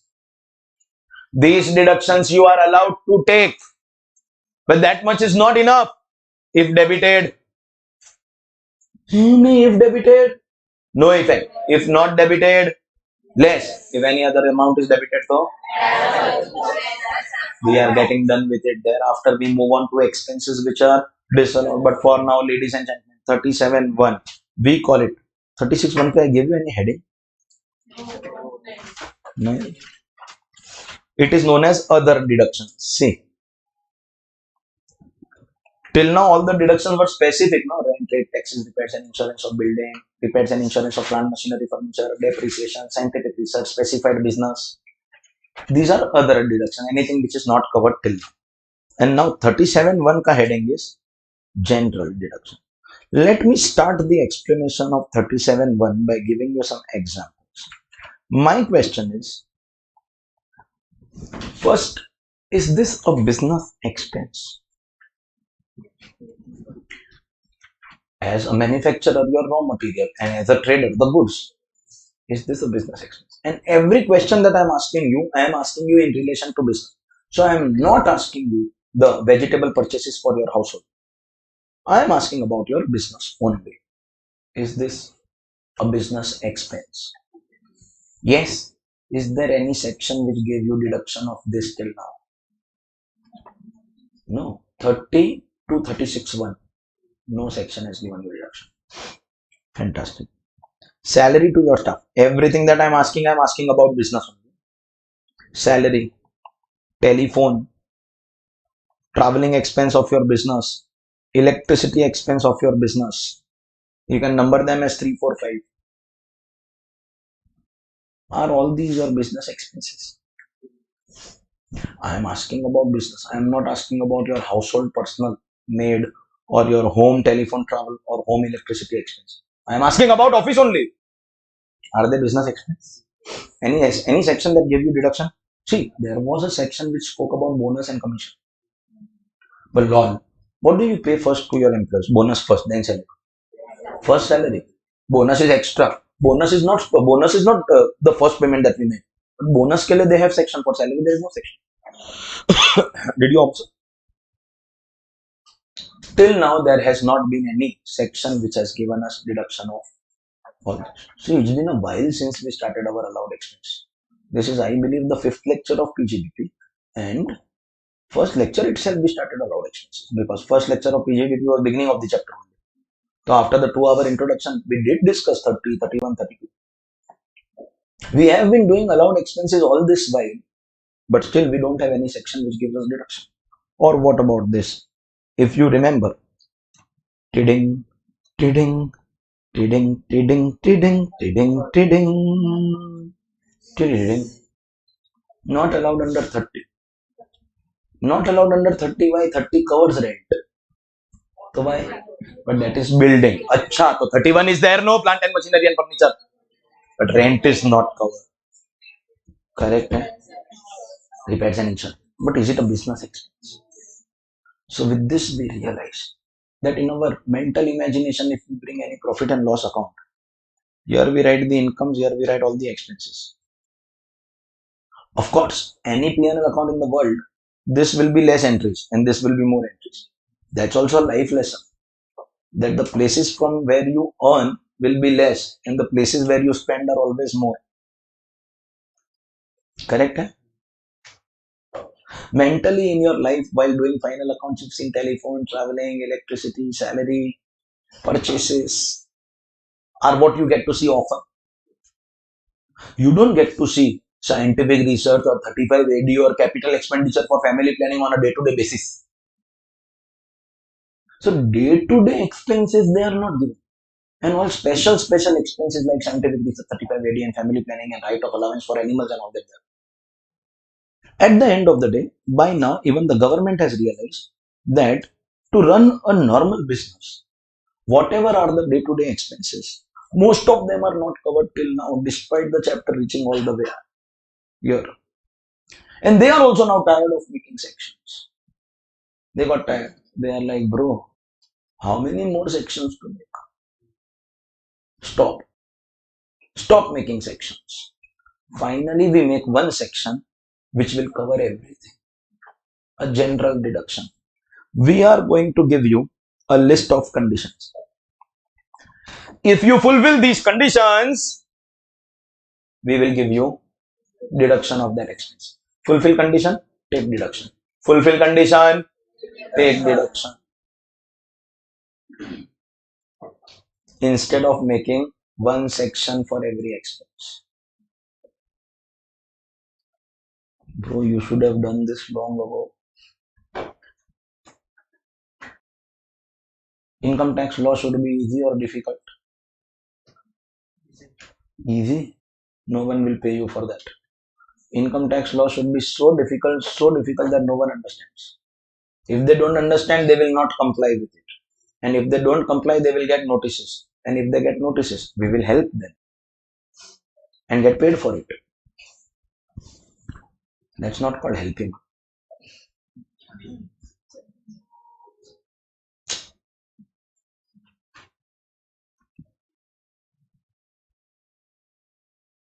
That way, I believe auntie is supporting our community, our profession. Make law which no one understands. Huh? She's secretly helping chartered accountants. Make a law which no one understands. No one understands, no one complies. No one complies, so we can send notices to everyone. And if people get notices, ultimately they will need us. No one can reply to notices better than us. No one. Only you and me with advanced level of direct tax in your CA final will understand that it is not so difficult to reply to notices. Provided your basics are clear, you know the law. At advanced level, you know the case laws, you know how to draft replies. Then it is not difficult. You have that knowledge. You've gained that knowledge over the years. For you, it will be very easy. For them, it will be difficult and simple. If anything is very difficult for you and easy for me, so to make it easy for you, you will pay me. Let the income tax law get more and more complicated. If it becomes too easy, even you will start to thinking at 1/3 of my fees. And that way, in education, you should not think about the fees because education is not an expense, it is an investment. An investment in education pays the best interest, is what we believe.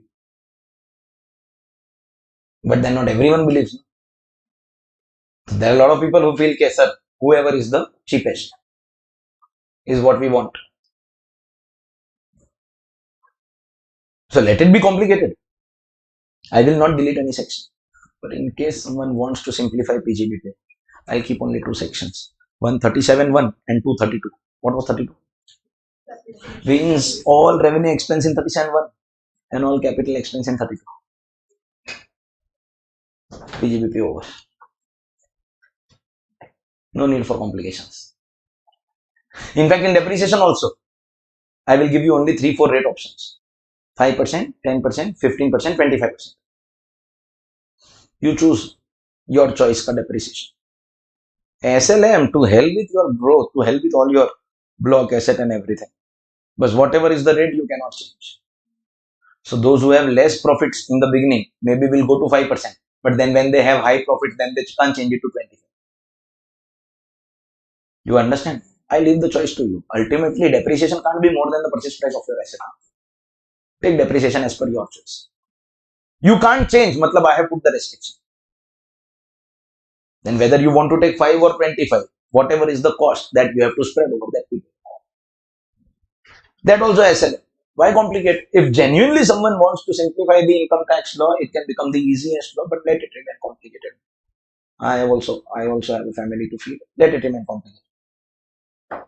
But section 37.1 is going to resolve the complication by saying that if you fulfill the following conditions, we are not going to get into the individual detail like we did in the other expenses. Fulfill the following conditions. Take the deduction of any expense that you have incurred. What are the conditions? Any expense that you have incurred during the previous year. So obviously it has to be your current year expense. No, it can't be expense of 5 years ago or 5 years later. Your expense of current year, which has not been covered from section 30 to section 36. Lol. What are they trying to say? Any expense which is covered, no, will not come here. You obviously know. So these expenses were not covered, no. We are talking about them only. I am not talking about rent of building, it is already covered. I am not talking about insurance of stock, it is covered in 36, or bonus and commission, which is covered in 36. I am talking about those expenses which are not yet covered, which should be wholly and exclusively for your business. This is a mandatory condition from the first section, section 30. Use for business. First section onwards we have this, no? Use for business. Hello. So when we spoke about these expenses, I told you, I am talking about salary of your office staff, telephone, traveling, electricity, all of your office, not of your home. Wholly and exclusively for business. And this point is reconfirmed by saying it should not be personal in nature. Now this brings a very important query. The query is, sir, this we already understood in point 3, no? Point C.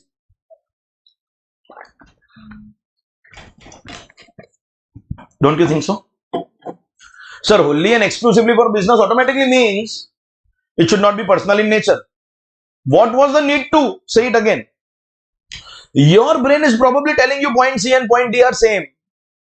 But if I can prove to you that there is some difference, shall I? Sometimes there will be an expense which you have done for your business, but it has personal effect. Expense done for your business, but the effect is expense for effect is, sir, what are you talking about? Salman Khan is known for bodybuilding since years and years. Like as a child, we used to always have a movie, and it was fixed that if there is a movie, Salman Khan will remove his shirt in every movie at least once. He is known as the guy with that physique, etc. But the Khans always had a competition among themselves. So when Salman Khan was popular, finally Shah Rukh Khan decided that I will show six-pack abs. And he did it. Dil mein mere hai dard disco, dard disco. You seen that song? He showed six-pack abs. So Amir Khan did not take it. Then he went for eight-pack abs in a movie called Gajni. Kalpana was killed. Gajni was also remake of South Indian movie. हाँ, कौन सा movie?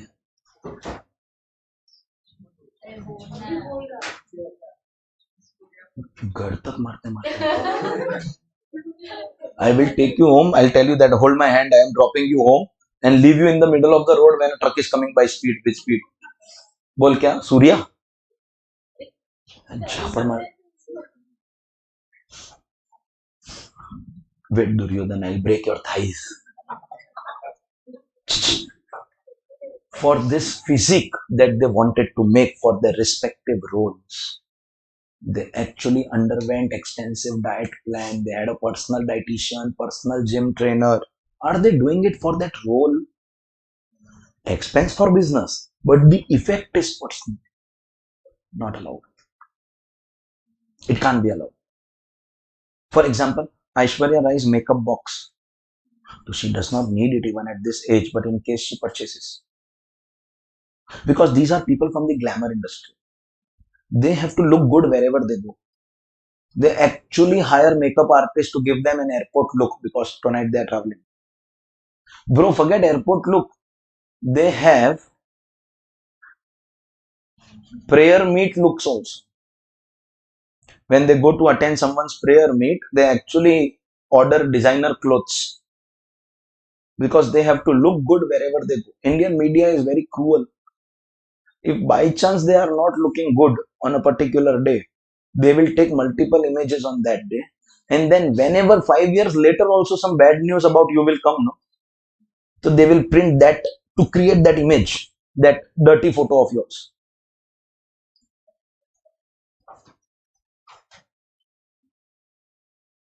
Someday, Mukesh Bhai, for some reason, must have been clicked in this expression. Once people clicked it, whenever some bad news about Mukesh Bhai comes, they always, those meme makers, those media channels, they always print that photo of it. Some politician was once captured like this. So whenever there is an ED case, whenever there is a CBI raid, every time they show that photo. Media is cruel. These Bollywood celebs, they have to look good even when they are at a prayer meet, even if they are traveling. All that is there. Expense to look good in course of their profession. But the effect is personal. And bro, if we start allowing such expenses, just imagine, I can go and tell them that, sir, I am in the teaching profession. I have human interaction. I have to interact with thousands of people on regular basis. I have to maintain my personality. I have to not just teach attractive, look attractive. I have to maintain all of that. So I will have a redesign of my wardrobe, buy new clothes every 3-4 months, and take my clothes ka expense as PGBP deduction. Why? Because I purchased these clothes to wear in office and class. I claim that as PGBP expense, but ultimately the effect is personal. No? Like that, I will start saying that all the food that comes to my house, if I don't eat food, how will I go and teach? So personal expense, no, it is PGBP expense because that food is giving me energy to go and teach, but it is having personal effect. No, there can be expenses which you think it is business, but the effect is personal. They won't be. Multiple examples now I have given. So it should not be personal. There is some difference between point C and point D. I hope you have understood. Okay. This should not be capital in nature. See, capital expense we can't give you deduction. We will give you deduction in small bits and parts in the name and nature of depreciation. So will we give you deduction of capital expense? Hello. Yes, but in the section 32. Here you won't get that deduction. So any expense that is not personal, not capital and is used for business. Do you realize how simply one section covers everything? And do you now realize how we want to remove everything from income tax ka PGBP chapter? Just skip to section 32 and 37.1. Everything will be taken care of. It can be simplified if there is genuine intention of doing so. But our government will not simplify the law. Final students understand this statement very quickly. Inter students may not understand, but allow me to make the statement. Taxes for our government are now IFOS. Penalties and late fees have become PGBP. This statement has got too much of depth, but only final students understand, immediately. That government ka main target is to make you do non-compliance and recover money rather than, they can reduce the taxes and then take more interest, more fees, more penalties from you. You observe the typical Indian government officer, he will never wait at a traffic signal to control the traffic.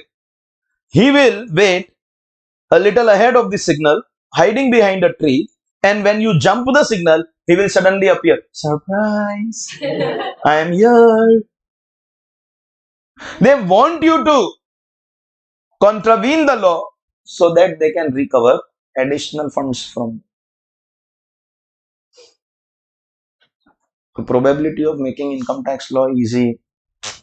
Question mark. Let influencers say whatever they want. They want too many followers. We want students. If I ever decide to become an influencer, then I may also be speaking any nonsense just to generate some audience, to generate some followers. But as of now, my job is to teach. Followers will follow if they have to. So let the budget get announced. Matter of few days now. Time will tell. Is that clear? So ladies and gentlemen, it should not be personal in nature. It should not be capital in nature because capital expenses will be covered under your section of depreciation, section 32. Correct? It should not be for CSR under Companies Act. I don't know how much of Companies Act you all have completed. Law syllabus you all have also completed. If for general knowledge, I want to, Joel, speak on behalf of your friends also. You are doing other classes also, no? Matlab, you are not only doing tax and giving inter only by studying tax. I obviously I will not allow you to take the name of the class because I don't want to give unnecessary publicity to anyone. But you are taking offline class or online live class? Recorded classes for all the subjects. But someone told you to join DT online live.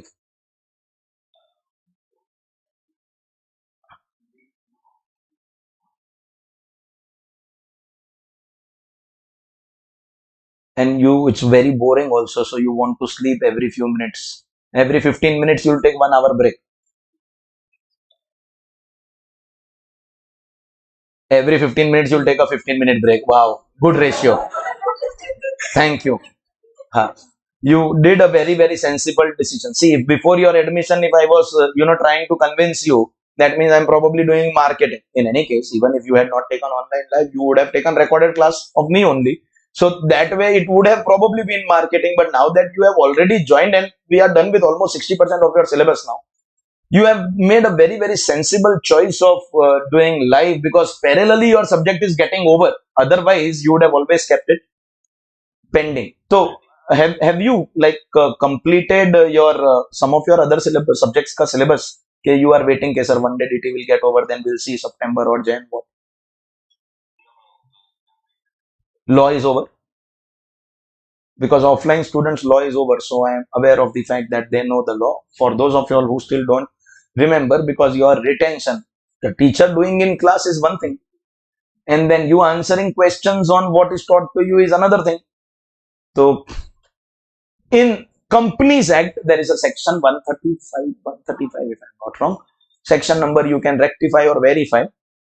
Every company has to mandatorily spend a portion of its profits for corporate social responsibility. 2% of the profits. Percentage and section number you may verify, but it is mandatory. Otherwise, it will amount to non-compliance of Companies Act. So that way, can I say as a company, we are spending that money to comply with Companies Act? But surprisingly enough, income tax law says that is not a business expense. This condition you are complying to meet your social responsibility. And deductions will be given only for expenses which result in income. CSR does not result in income. It just results in good public image. No deduction of CSR expenses. Somewhere I feel it is a little unfair. Think about it from the spender point of view. Dear central government, you have made Companies Act and you force me to incur that expense. And then you only make income tax law and then don't give deduction. Either you make it voluntary, or if you make it compulsory, at least give me tax benefit. But government disbelieves that argument, and counter argument is, we are forcing you. But expense is something that results in income. It is not expense. It is, you consider it as donation. We won't give you any tax benefit of CSR. So if the expense that you have incurred is for CSR, a lot of times you will see some companies giving public advertisement about helmet safety or road safety, and at the bottom they will do their branding that issued in public interest by Hero Motors, issued in public interest by Airtel. So basically they have spent money on that advertisement as that CSR requirement.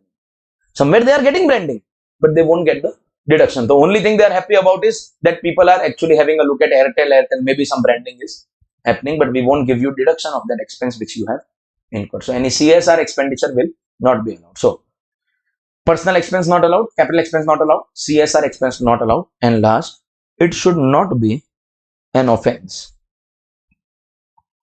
You should not be incurring an expense for making an offense. An offense, a prohibition under any law, under any means any law. It should not be violation or contravention of, again, any law. It should not be in the nature of penalty under, again, any law. In one line, any kind of illegal expense will not be allowed. Any kind of penalty for violation of any law will not be allowed. Any contravention of any law will not be allowed. Multiple examples, and there is more to it, but whatever is to be understood, at least with this much. Supposingly you are going for your office work somewhere without helmet or seat belt. The purpose of the trip was office, not a personal trip. So the fuel expense, the toll expense, the repair, the maintenance, everything of your vehicle will be allowed. But violation of traffic law is not traveling expense. It's violation of law. That penalty part is disallowed, even if it is for business. Supposingly you are running a restaurant. These are examples. See, I am orally giving you. If by chance you have in short written these examples, then later when you revise, it will be useful for you. Otherwise, you'll come across this point, you'll see stars in daylight. Everything that I speak, I cannot be writing. I hope you understand. We are waiting for artificial intelligence to, there are plenty of softwares already where it keeps on writing everything that I'm speaking. Do you understand how big the text will be? So I obviously cannot be writing everything. To make you understand, I am giving you examples. Right now I give you. Tomorrow, if you don't remember, it will be difficult for you. So that Penalty for violation of traffic offense not allowed. Supposingly you're running restaurant, you have some unauthorized construction. A lot of restaurant encroach about public footpath, walking space, etc. That is unauthorized construction. Municipal corporation people come to demolish that area of unauthorized construction. So you take the officer at the side, sir, can we talk privately please? And then you pass a journal entry, bribe account debit to cash account with narration being bribe paid. Business expense. Business expense, ultimately business arrestment, but disallowed because it is an offense. Penalty for any law, any kind of offense will not be allowed as a deduction. But certain clarifications I want to give you. For example, do you conclude with this that any kind of illegal expense disallowed? Means if you have incurred any illegal expense, supposingly, you remember Aarti was my business competitor, correct? So she gave a contract to some sharp shooter. In Hindi, in Mumbai language, in Bollywood movies, they call it supari. Contract killer, no? Supari account debit to cash account. It can't be to bank account, no? Just imagine paying contract killer in check, deduct TDS in professional fees. Professional fees ka payment.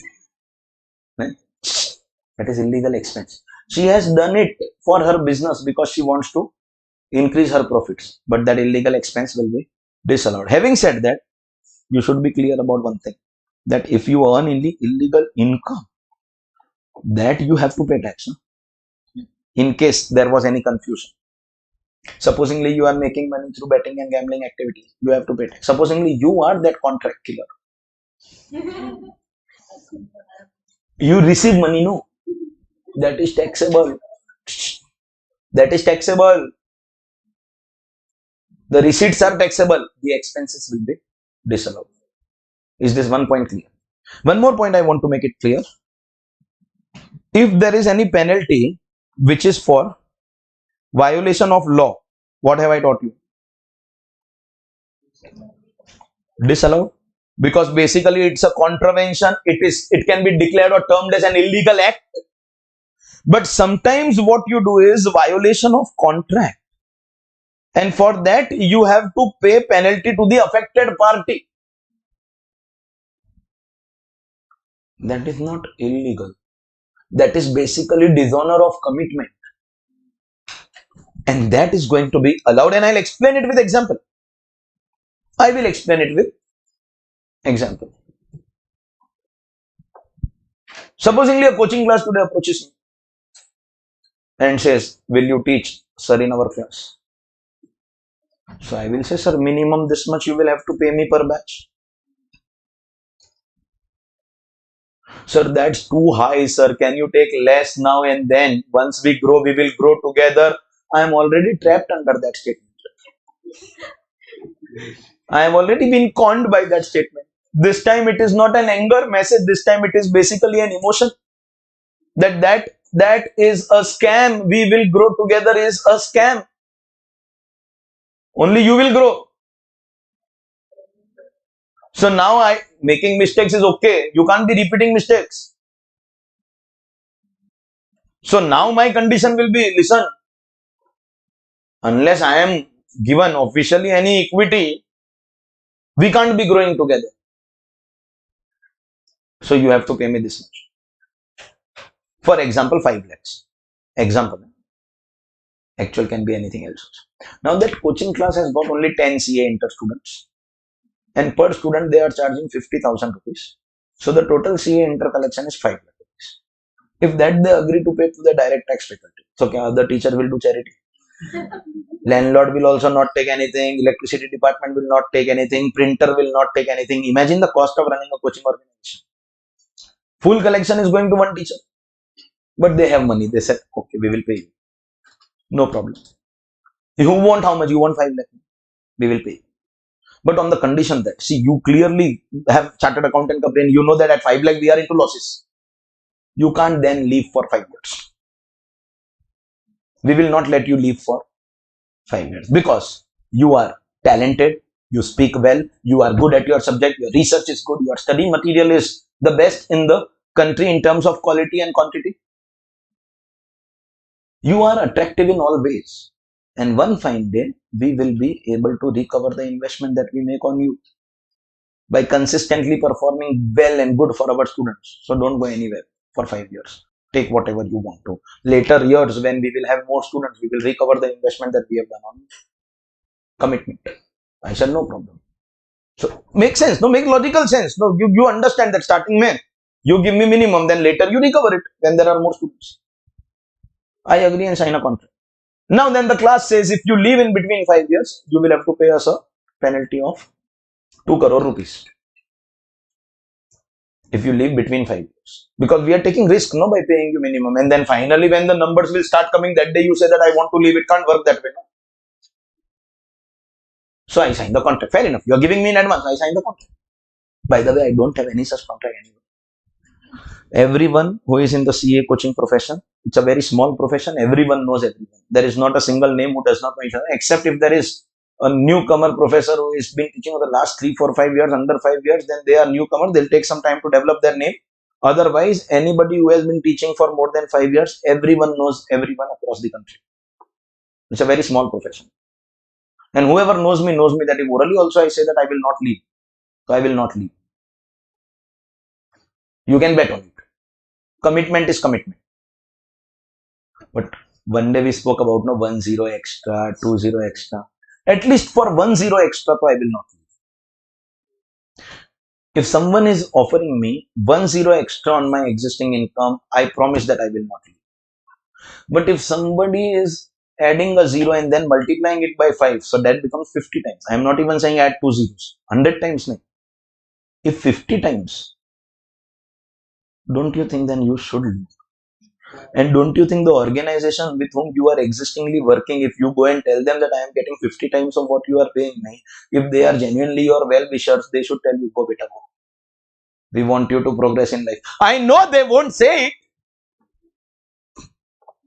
but someone who is your well-wisher will say it. So at 5 lakh, I have committed. Somebody is offering me 2.5 crore for a batch.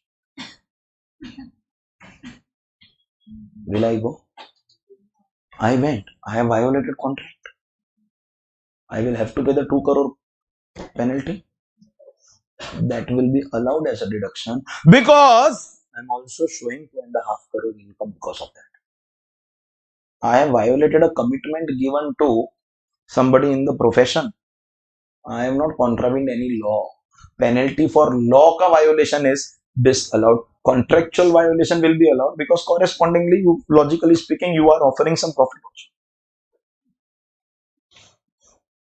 But the jokes apart, 1 0 I won't go. Income into 10 I won't go. Income into 50. So I'll complete the batch and go. Income into 100. Bro, I will pay you and go. Which I think you also, with people with little bit common sense and maturity, will rather say, good sir, you should go on. We'll do something. We'll manage, sir. Don't worry. Or last option, these days that is also happening. I am going, you also come with me.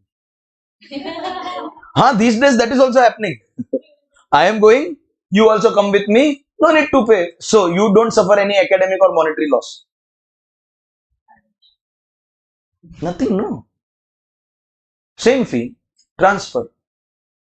No need to pay any extra amount. Now don't say, no, sir, but you are taking existing class on 3rd floor, new class will be on 4th floor. So every day 1 floor extra. What about that? Pay us tight slap I will give you. What about that compensation? So I purposely gave 3rd floor, 4th floor example because in our building we don't have any class above us. If I would have said any neighboring building, then you would have started guessing, acha sir, you are going there, aisa karke we'll have to come. Nahi. These are only examples. All characters are fictitious. Any resemblance to any person living or dead is purely unintentional and coincidental. Still, if somebody is offering 100 times, so bro, I am ready to get sold. These days, everyone is getting sold. Bro. These days CA coaching has become IPL auction. Thak, sold, thak, sold, thak, sold. Everyone is getting sold. At throwaway prices, everyone is getting sold. Oh, somewhere I had heard that proverb recently. लाखों में बिकने लगे 2 कौड़ी के लोग. Something तो I had heard somewhere. I don't remember the exact line, but somewhere I had heard. Bro, these days it is not even lakho, it is karodo. Auction is going on everywhere. And I am saying what? I am also ready for the auction. But my base price I will decide. You know? My point right now is simple. Are we violating a law? No. We are only violating a contractual arrangement that will be allowed because we are showing income also against it. So illegal expense, bro, disallowed. But illegal income, taxable.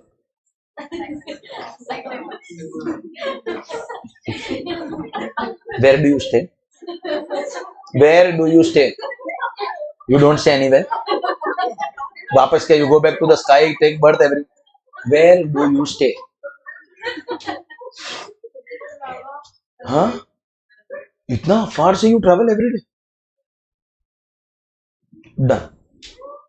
And today you have finished your other class before mine. This is the second time you have done this in my class. You know how to ride a two-wheeler?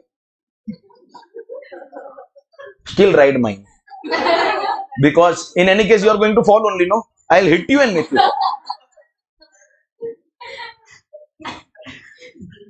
Illegal income, taxable, penalty for violation of law, disallowed, penalty for violation of contract, allowed. Is that clear?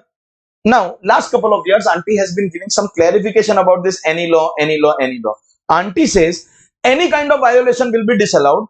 When I say any law, means any law, whether it is a violation of a law in India or violation of any law, if you are covered under the geography of that law. See, so for example, some countries in the world are very, very strict about drugs. Sale of drugs, they give death penalty, bro. And in India, you go outside some of the colleges. Kirti. Today he is absent, no, because he has been like he's doing business over there outside his college. Sunday night he was high. Bro, Saturday nights are for getting high, not Sunday nights. Sunday nights are basically to come back to senses because Monday onwards you have to start working again. Sunday exam. Which exam? Class test? Fantastic. So he's in trauma right now. In trauma also he must have consumed drugs and gone off to sleep. If you are watching, he will be watching the backup. हाँ, ठीक है. India में drugs are sold openly. So you are violating a law in India or outside India? Whichever country. If it is see, if you are covered under the jurisdiction of that country, that expense will be disallowed. When we say any law, it does not mean only Indian law. It can be any means, and any means not just. Let me tell you this very clearly. It may not be only violation of Indian Penal Code, which is now changed and renamed to Bharatiya Nyaya Sanhita. You do any offense that was covered under Indian Penal Code, an FIR will be filed against you under Criminal Procedure Code. These laws have been replaced. Indian Penal Code, all offenses are now covered under Bharatiya Nyaya Sanhita. And Criminal Procedure Code, under which FIRs are filed on people, is now renamed to a law called Bharatiya Nagrik Suraksha Sanhita, BNSS. So we have two new laws, BNS and BNSS, Bharatiya Nyaya Sanhita and Bharatiya Nagrik Suraksha Sanhita. You may be violating any law as per Indian Penal Code. You may be violating any other law. I told you about traffic offenses. Still it is violation. Forget that. Auntie added one more clarification. Clear clarification. Any regulation which is applicable, violation of any law which is applicable to the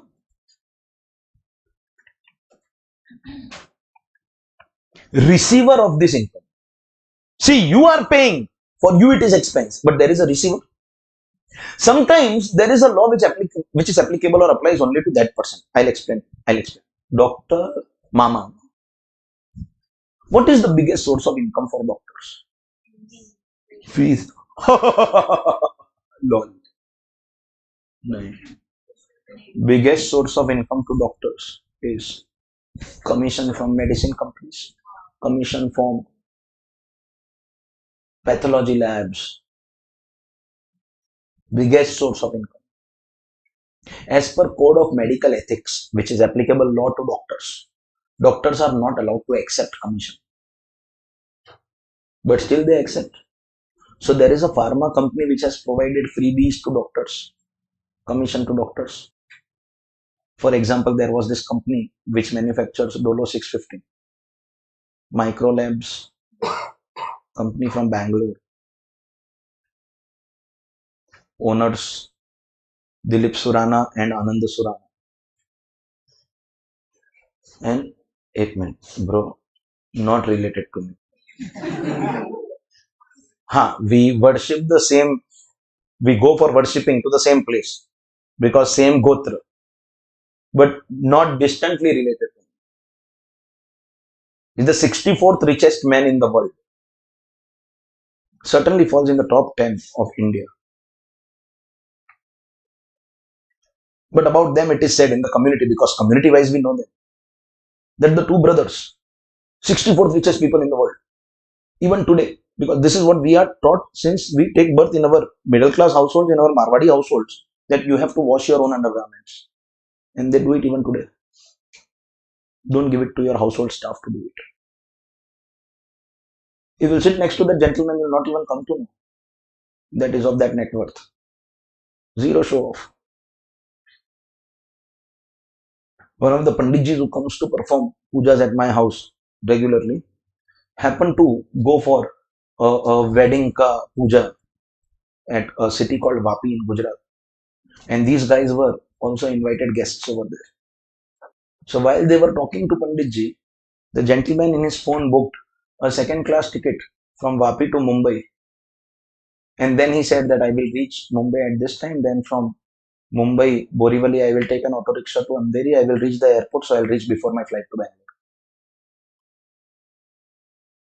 Who are we to show off? I don't understand. But inspirational. And do you know, post-COVID, Dolo 650 made 200 crores, 2000 crores, 400 crores क्या?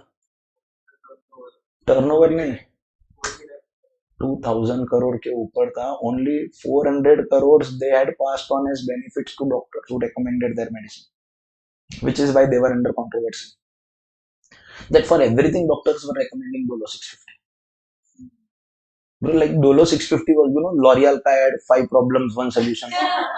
You have headache, Dolo 650. Body ache, Dolo 650. Fever, you have Dolo 650. Any problem, bro, you have cancer, take Dolo 650. Take Dolo 650. You have been rejected in love, take Dolo 650, will be alright. Doctors recommended. There was no treatment of COVID, but doctors recommended that as the solution. And we have popped Dolo 650 like Cadbury gems. 3, 4, 5 in a day, bro, no control. Best part is that it does not have side effect. A doctor should be recommending paracetamol, not Dolo 650. Doctor should not be saying that take Crocin or Dolo. Doctor should say take paracetamol, the generic name. The doctors don't, because pharma companies pay them commission to recommend their medicine. Pathology labs pay commission. Now, when the doctor is accepting this commission, it is illegal. For the doctor, not for the payer. So the payer, the pathology lab, the company said, sir, we will take deduction. For us, it is business commission. Auntie said, bro, it may be illegal for you or the doctor. Means you who? Company. The transaction is illegal, no deduction. Illegal expenses, no deduction. Illegal for payer or payee, the transaction is illegal. No deduction. Do you understand this, bro? Bro, do you understand? 100%. Then, auntie last year brought this payment to compound any offense.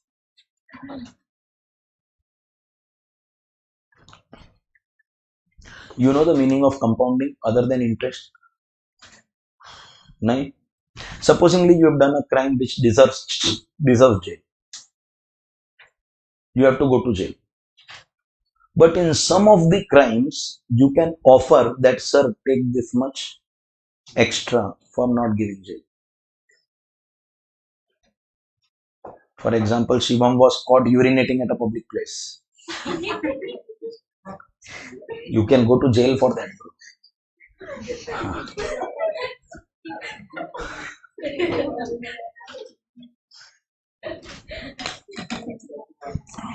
But how to avoid jail? Bored. He's saying, I don't know. Don't pay penalty. Avoid jail. You've been caught smoking in a train or at a railway station or any public place. You're liable for jail, but you can escape by paying fine. So there are some crimes which can be converted into monetary penalty. Not applicable to murder, terrorism. No, sir, I have committed a murder, but take this much and leave. Unofficially, people do. Murderers are released. People who kill people sleeping on footpath are released. That is unofficial. Officially, it is not possible. But certain offences which are lesser in degree can be converted into monetary fine. That monetary fine is called payment for compounding. Converting your jail into fine won't be allowed, because ultimately it is violation of law. And in fact, with effect from assessment year 25-26, which means amendment payment for settling any proceeding.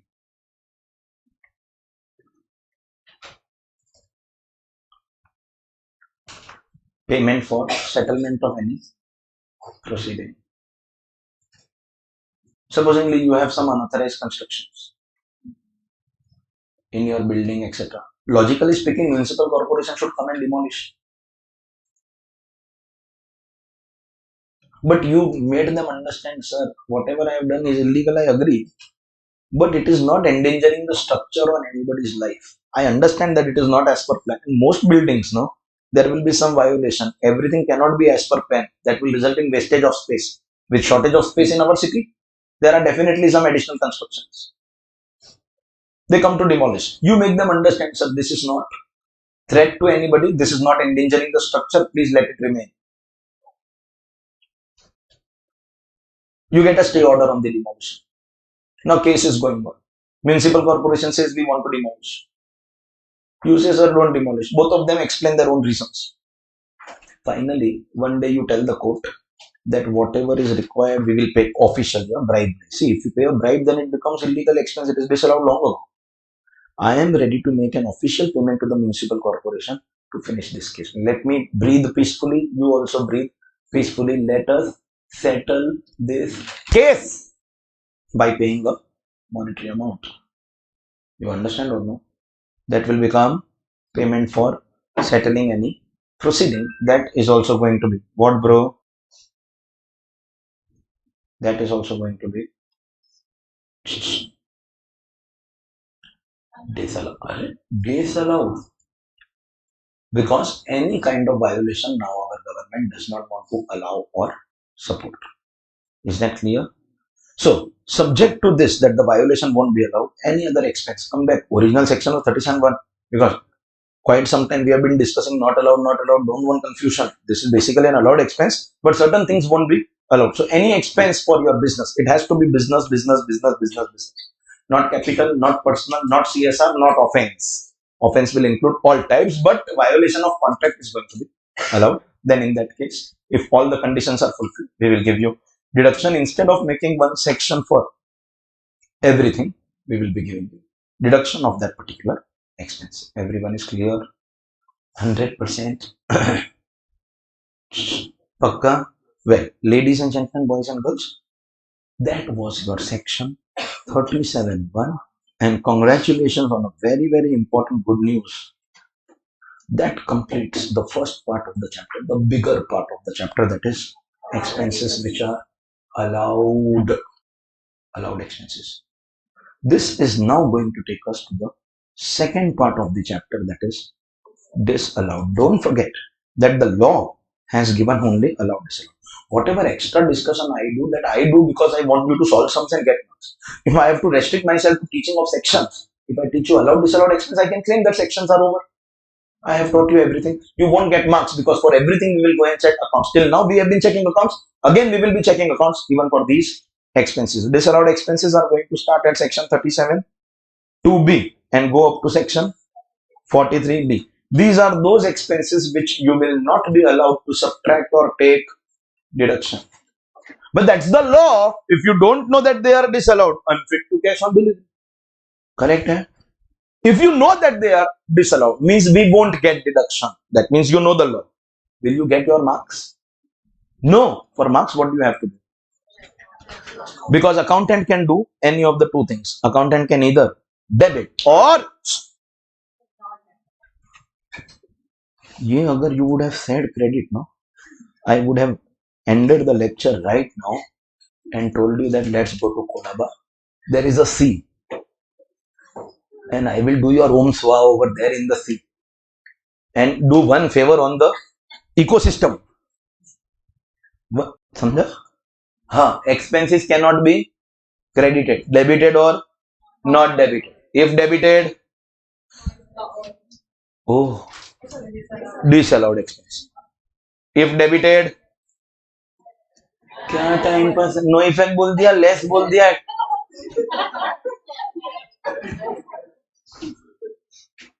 bro there is a very famous proverb Sangat ka asar. Take a deep breath everyone. These are those expenses which you should not be subtracting. Anybody who has debited means you have subtracted. Bro, I tell you what, you have little brain, no, to understand less can't be an option also. Options are only add or no effect. So add or no effect. Why? Because by debiting you've reduced your profit, but you're not allowed, disallowed. And if not debited,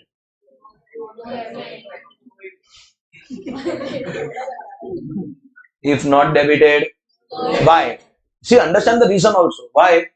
Because disallowed, so we won't be subtracting, and we have not debited. That means the profit is unaffected, and therefore we also don't have to do anything. See, understand the impact of add or less. We do add or less if you made mistake in profit and loss account. If you don't make mistake, so for that you have to be understanding disallowed expense not debited means there is no mistake. So we will also not do anything. And disallowed expense if debited, there is mistake. But what is that mistake? I have reduced my profit. So how will I improve it or increase, or how will I rectify it? By adding. You have to understand the impact of your mistake and reverse it. It's a classic case of a chapter taught in accounts, rectification of error. Wrong entry, correct entry, reverse the wrong entry and pass the correct entry, miss the reverse entry and the correct entry and give the net effect. That is what rectification of errors is. Here you just have to reverse what you have done if it is wrong. If it is correct, you don't have to do anything. Understood or no? It will start with 37 2B, go up to section 43B. You all don't have any lecture after me, no? Okay. So take a 15-minute break. I will start at 3 o'clock sharp. Hello and welcome everyone. Let's go ahead. Ladies and gentlemen, part 2 of the chapter. Part 2 of the chapter is expenses which will be disallowed. Disallowed means these expenses you will not be allowed to take deduction. Second attempt, bro. Not allowed, that law will tell you. Accountant is under nobody's control. He can do whatever he wants. And let him make mistakes. Good only. So he will either debit or not debit. He will not credit, of course. So if debited, peacefully. If debited, and if not debited, understood? So ladies and gentlemen, let's start with the first section. Section 37 2B. Disallowed expenses have more relevance from exam perspective. I'll explain the logic.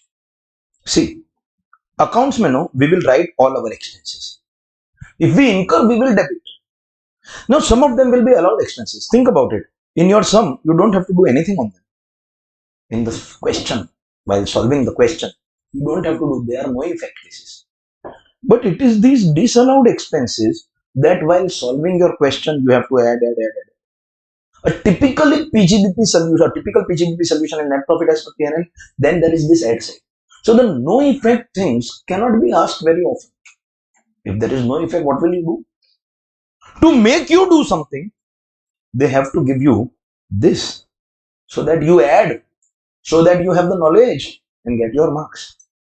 So most exam adjustments are actually based on disallowed expenses. Moving forward, I will be actually telling you about these sections under disallowed expenses. Some of them, believe me, ladies and gentlemen, pick up any question paper of inter or final of the last 10 minutes, 20 attempts, 20 into inter and final 2. So 40 question papers you pick up. 5 years, 10 exams of CA, 10 exams of inter, 10 exams of final, 40 papers, and in every question paper you will find them. For example, 37 to every paper.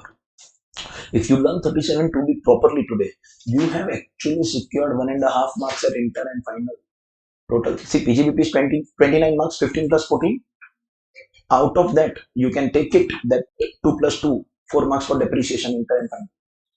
This will always come. There is an upcoming section 40 small a that comes for 3 marks at inter, 3 marks at final. Fix every paper. If you use a smart strategy, see, it is important to work hard. There is no substitute for hard work, dedication, discipline in life. But if you at the same time decide to work smart, at the same time, if you decide to work smart, so I am going to identify for you sections which come in every paper, and that you will see more in the disallowances. Under allowances, depreciation will come always. Scientific research, 99% cases. See, earlier when we had to add 100% and give weighted deduction of 150% or 200%, so the add less amounts were different. No? So they used to ask in exam. Now everything is 100. So add less, same amount. So they have stopped asking it very often. But that, not that they don't ask. But fixed is depreciation. But in disallowed expenses, there are many which are fixed.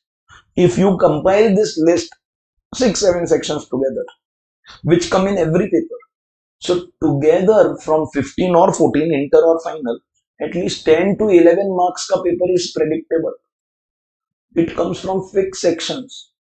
If you become an expert in these 6-7 sections, you have effectively secured. Let's talk about inter only, because otherwise continuous numbers will confuse you. You have effectively secured at least 10 marks in your inter ka paper from that 15 mark ka question. Of course, there will be couple of non-predictable adjustments randomly from anywhere. There will be couple of adjustments from other chapters. For example, in your P&L account, they will credit capital gain or other sources. Yes, PGBP you have to minus and then separately show capital gain, separately show other sources that will become your total income. There may be 1 mark deduction also, 1 mark tax calculation also.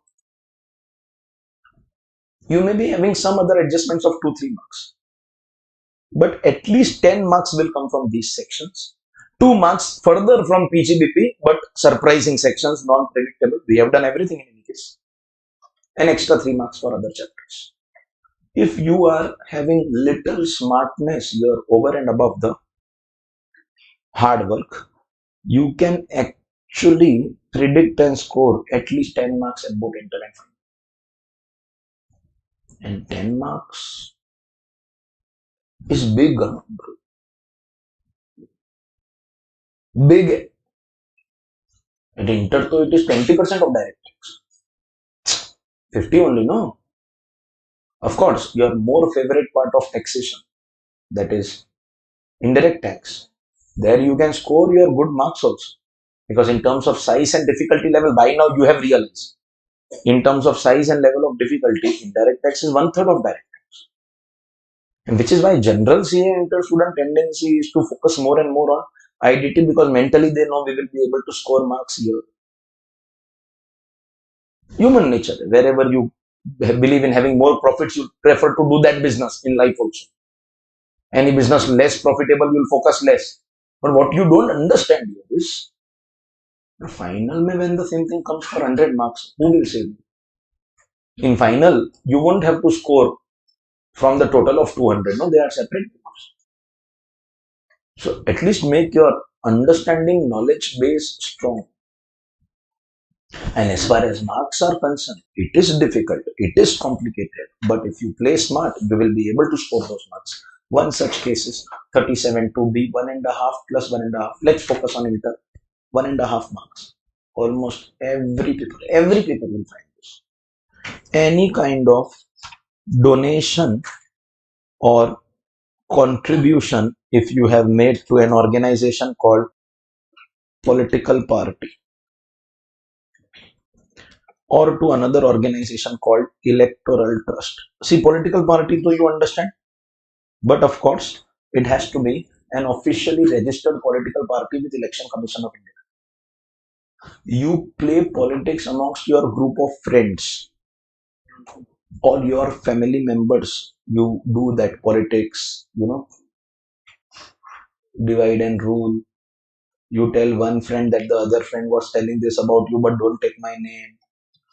Such donations are not covered here in case you had any confusion. Family politics, friend politics, office politics, not covered.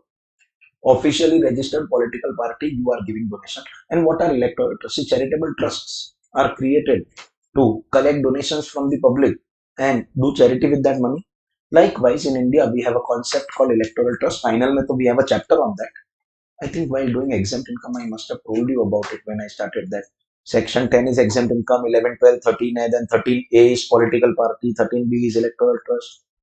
कोई idea नहीं भाई.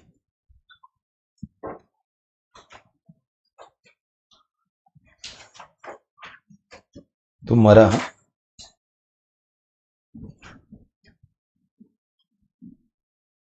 हाँ, I did it. So I told you that this is applicable in final. You are unlucky. I have record of everything I have taught.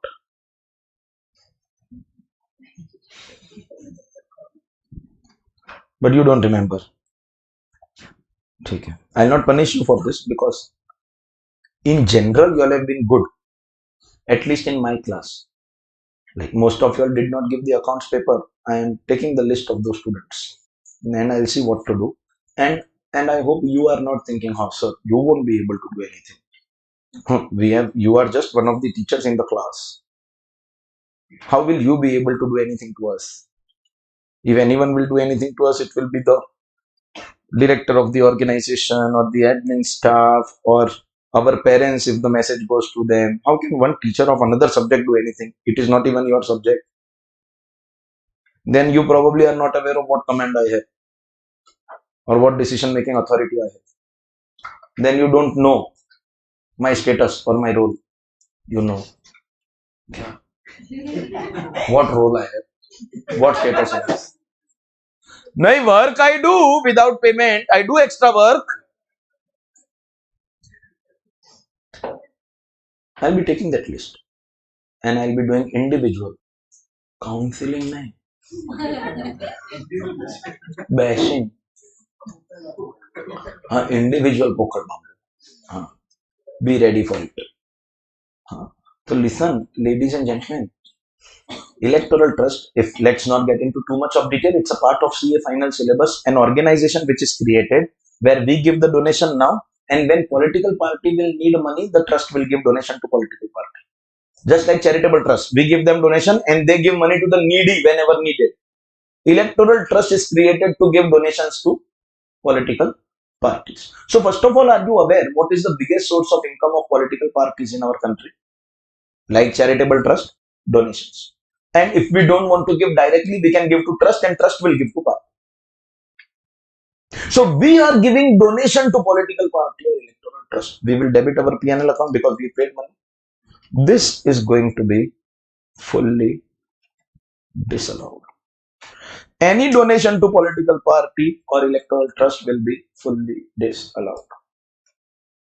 You won't get deduction. Listen, political parties are making the law. They are receiving donation from you. They should favor you, no? But they are disallowed. Because after this disallowance, political parties now come publicly in front of the country's people and say, look at the honesty in our eyes. Look at the honesty. Honesty dikha. No, I am not a political party in any case. People are donating us, but we are not favoring them also. Because if we start favoring our donors, then we will start having unfair advantage. No? Those who make political donations are getting tax benefit. So we make it clear. Even if you give us donation, no deduction.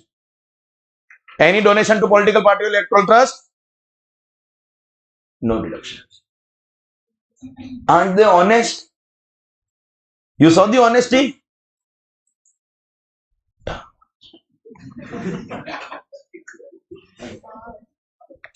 Honesty. Later in your syllabus, you will learn a chapter 6 deduction, which will teach you two sections. There is a section 80 GGB applicable to corporate associates. There is a section 80 GGC applicable to all others, non-corporate associates. Gagaba, Gagasa, Gagaba, Gagasa, GGB, GGC, GGB, GGC, 80 GGB for companies, GGC for others. Any donation given to political party or electoral trust, bro, 100% deduction under chapter 6. Now understand the game. See, don't give that look. Understand the game. If this expense is allowed under PGBP, because you are thinking, sir, ultimately it is allowed to allow under PGBP. You're not understanding. Everyone does not do business. When a deduction is given under PGBP, it will be only in that head of income. But when a deduction is given here, that means we will take in GT. Supposingly you are salaried employee. Now salaried employee cannot take PGBP deduction, but can take this. No? Supposingly you have only rental income, you have only IFOS income, you have only capital gain income. If we keep the deduction under PGBP, only that chapter people will be able to take it. But if we keep a deduction under chapter 6, then whichever income you have, give political donation and take the deduction. Instead of giving deduction under PGBP, they want to give you deduction against a total. And now use your brain. Is the total going to grant you deduction? So are we going to take deduction in the GTI under chapter 6? Then we can't give deduction in PGBP again. Because if we give in PGBP, then we give again, so it will amount to double deduction. So because they are going to give deduction in chapter 6, not that they are honest, because the deduction will come under chapter 6A, they are disallowing this expense under PGBP. PGBP disallowed because later on you can take the deduction under chapter 6. Understood? Understood, everyone?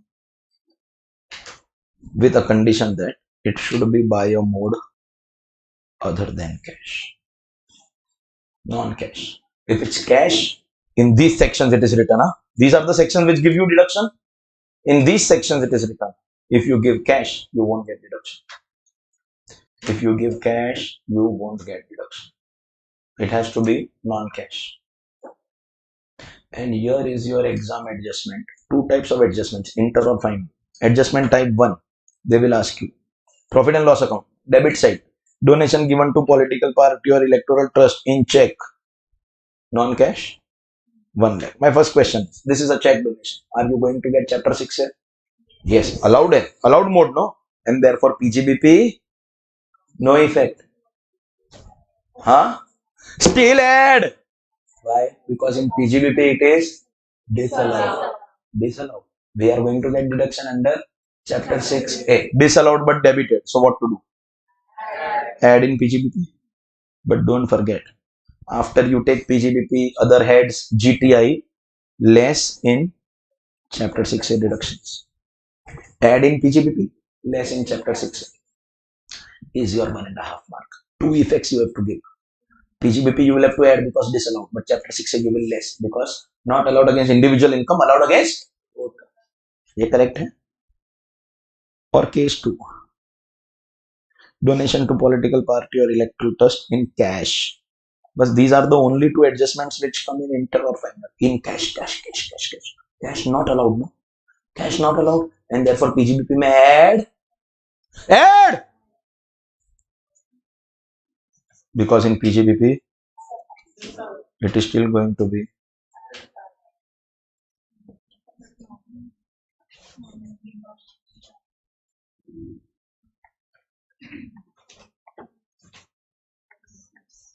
make sense.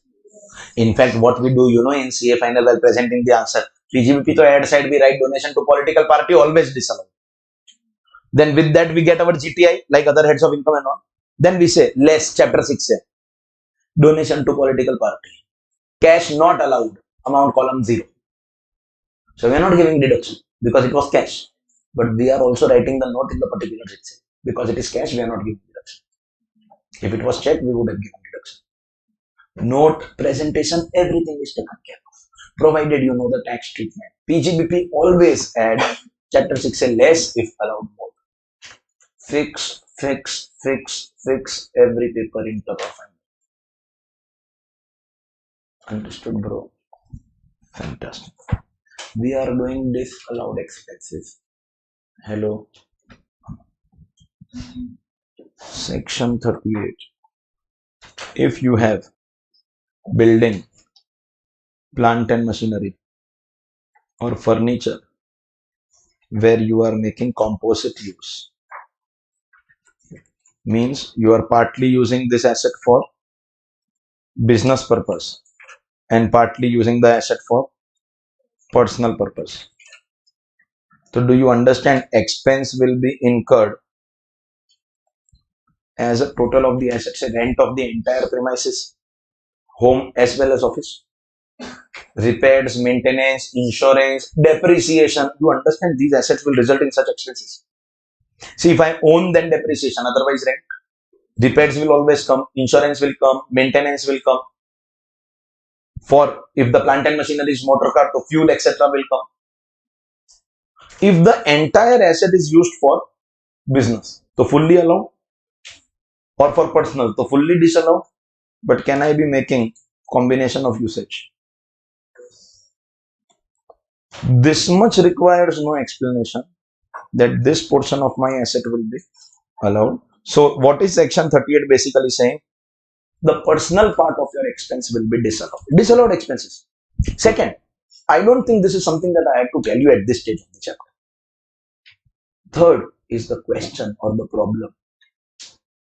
How to bifurcate.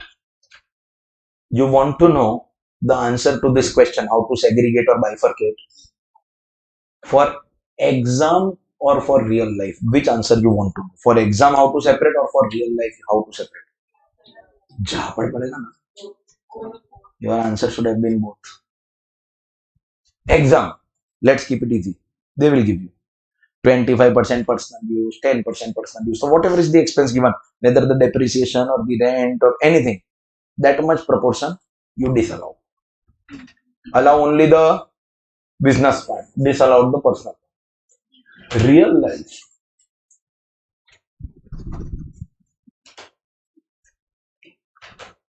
Surprisingly, there is no notional basis.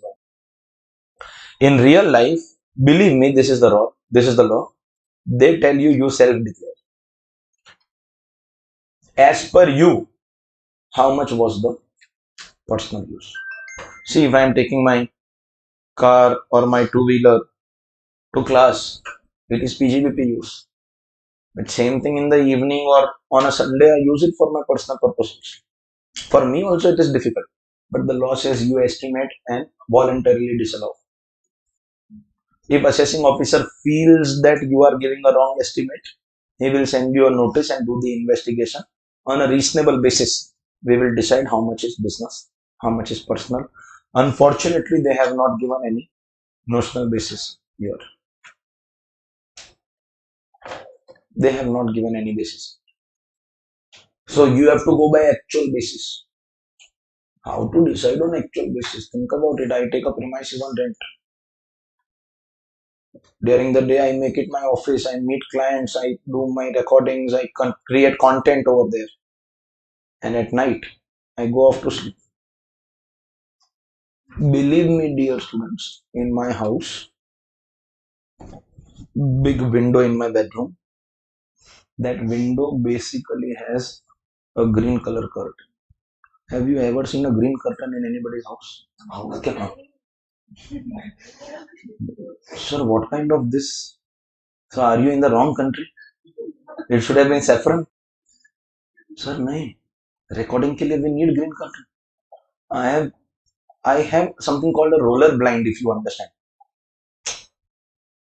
अरे वो roller होता है ना कि you can bring the curtain down and take it back up. So whenever I am doing recording, I bring that curtain down. Otherwise, the normal curtains are different. And if I am doing the recording, I bring it down. I had to do it. 2.5 years I sat down at one place to take my lectures. World is shut down. Work cannot shut down. We have to keep working. We are teachers. Teacher is also never off duty or on a holiday. Even when I am on a holiday, I am answering doubts of students because 48 hours is my commitment. So what do you mean? You should not be going on a holiday for more than 48 hours. So if I am on a 1 week holiday with my family, but commitment is 48 hours. So I have to every evening sit down and check the messages and reply to them.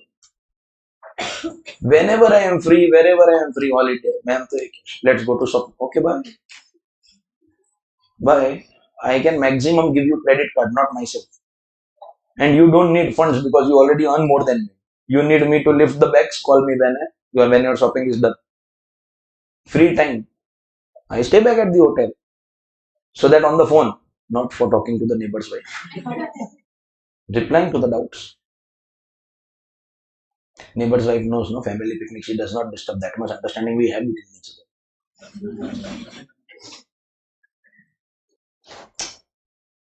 other. Arey, bro, understand the point here. They have not given any notional basis. They leave the choice to you. They leave the choice to you. And COVID, believe me, when I used my house and converted my room into a bedroom, the worst part used to be the CA final lectures. Because CA final lectures means start at 7 and 7 means 7. Even online. 3-4 days ago, my last batch ka inter ka students met me. Cleared. Sisters of 2 of them were in the same CA final batch 3 years ago. So the elder sister of 2 brothers have been my students in CA final. Now the younger brothers, both of them were in the inter ka batch. They have also cleared it.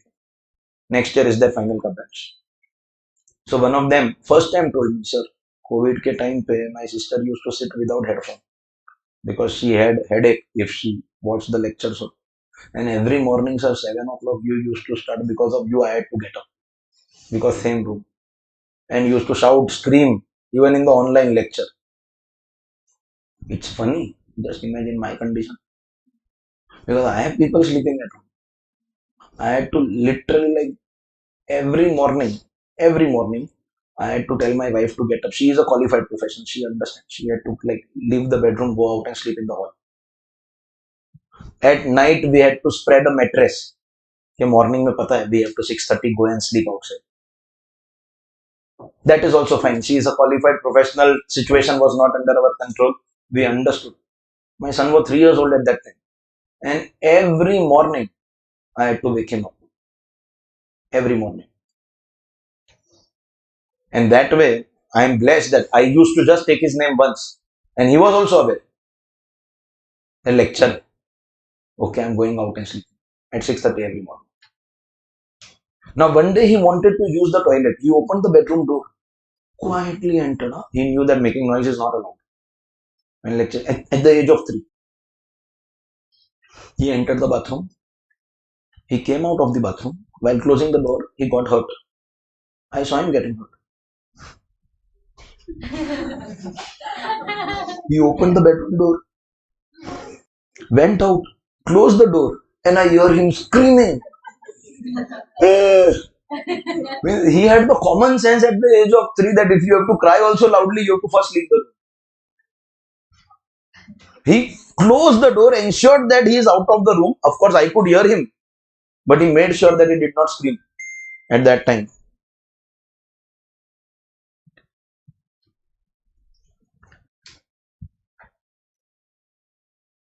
Now, how do I classify the rent of this premise? And how do I do this bifurcation? On the basis of number of hours, monthly, 50-50, 10% personal use, 30% personal use, 80%. What exactly do I classify it as? How exactly? There is no reasonable basis. You do random declarations. Assessing officer will either take it or leave it. If he feels that you are claiming too much of expenses, so he will probably send you a notice. The ideal system of approach of income tax department is they will first check your nature of business profession. What is the industry percentage in this business? That supposedly I am a trader. So what is the industry percentage on my sales? What percentage should be my profit? What percentage should be my net profit? You understand net profit ratio? What should be the percentage of rent in any business? What should be the percentage of electricity cost in any business? They have those statistics. Little up down, no problem. Massive difference. Supposing CA practice, people are showing 50% margin. Expenses in CA firm are not more than 50% of your turnover. And I am showing only 10% margin. See, 50 I am showing 45%, no problem. I am showing 10%. Then he will want to investigate that why have you incurred so much of expense? Where has the 90% expense gone? If it does an investigation, then everything will be open. Then you will have to show him the details of all the expenses and how you use it for business. Now, in the agreement, I have said it is rent of my house. So, how will I now prove that I was taking lectures? See, still, if I approve, I can show him the recording, sir. See, this is my recording of 21, 22. See, in the recording, I am speaking. See, in the recording, you can hear my son's voice. But I used to take him to class. Obviously, no. And this is COVID time, sir. You can understand that at that time, we were not allowed to go to class.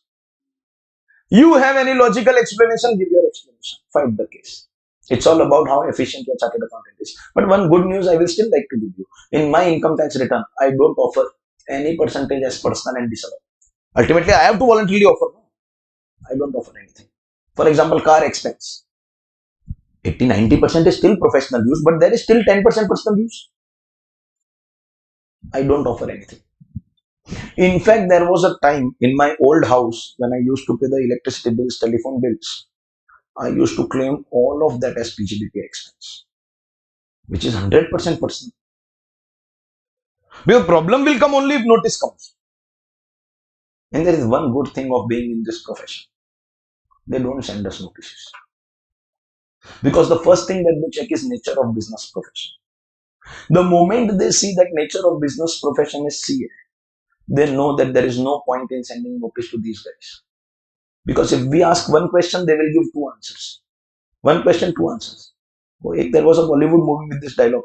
एक सवाल दो जवाब, एक सवाल दो सवाल जवाब नहीं, अंदाज अपना अपना. Okay, कोई बात नहीं. We'll keep a screening one day. They consciously avoid sending notices to qualified chartered accountants because they know these we are for them normal loss. They will recover this from somewhere else. We are the last people on the planet to get tax notices.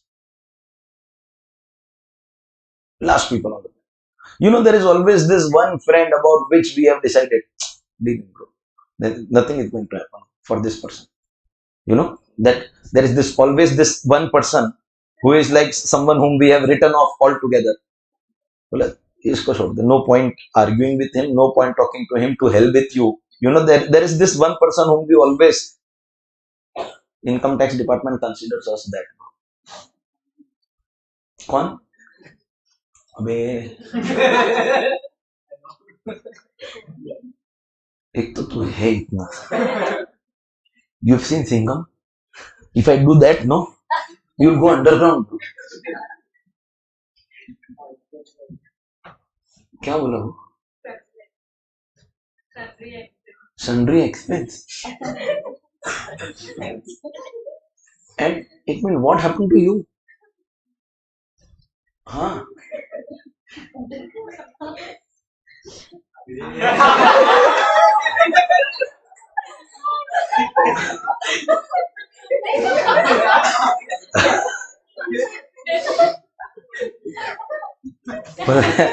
You never know. बोला, I am done with Karan. Now I want to be Tej.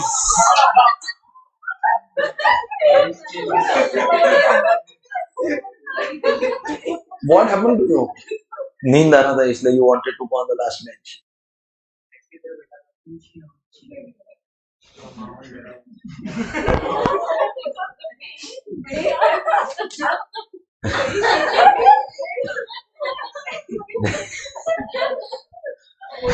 I am not responsible for that.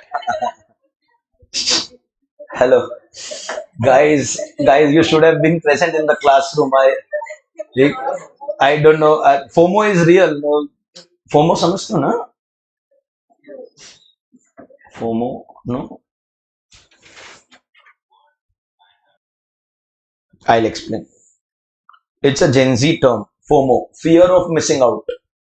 Supposingly your friends have gone somewhere, but you are busy in class. So you are continuously in the ongoing class thinking what they must be doing now, which water park they have gone, which ride they must be on, what they must be. Your mind is somewhere else. That is called FOMO, fear of missing out. So there is something intimate going on in the classroom right now, and believe me that you must be under FOMO right now. Okay, what is it, sir? I am anxious to know. This guy is so smart. As I said, 3-4 days ago, I had gone out with those students. We had gone for a dinner. So was WhatsApp pe he saw my story. So that day he is messaging me, Joel. He is messaging me, sir. Are they these dinner date wala people? Because he knows ke classroom mein se someone has. He's like, is this that student for dinner? Was this the dinner date? Then I replied, I don't know whether you remember. I replied that these are last batch ka students. FOMO, bro, FOMO. If you would have been here, you would have known. No problem. After exam, come for a visit to Mumbai, and then we'll convince you for offline classes. We'll arrange for a hostel for you, and we'll convince you for everything. Okay, and bring people with you. Don't come alone. Okay. 194H. See, never speak that word openly. 194H. Huh? So then don't you think that someone who recommended me to you must have taken that? If you are expecting, that means.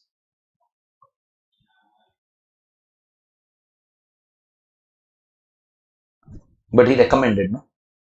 So don't you think he must have taken some share?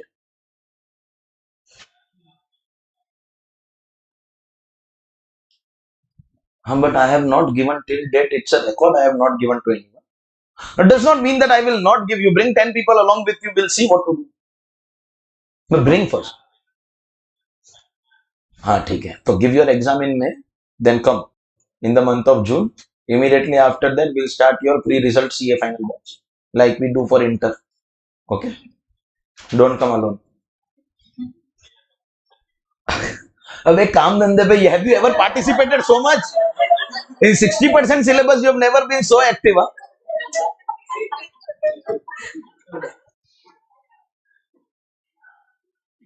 He never speaks. He never speaks. But you have been participating. Suraj is to like, bro, you speak now. He's sometimes high on something. I'm so sure about. Bus ho gaya, now let's focus. Section 38. She is having her IT course, so she's this timing is. Why are you so interested in what happened to that girl? Why is she not attending? What kind of anxiety is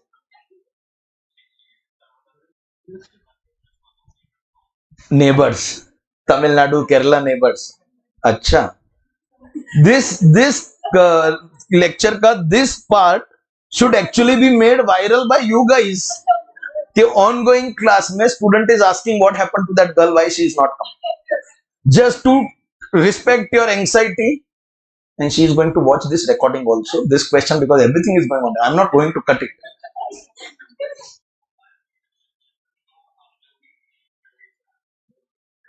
Keralites, how loving I am, was also good enough. IT course ka timing is clashing with our class, so she said few days. I won't be attending. I will be watching the backup. Once that course is over, I will join. Anxiety over. Ask some doubts of section 38 also. What happened to that girl? Why she is not coming?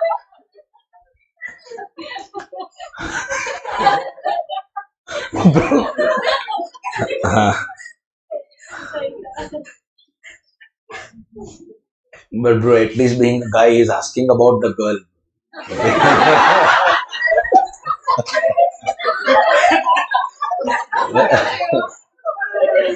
Oh, hey Bhagwan, humans and their priorities.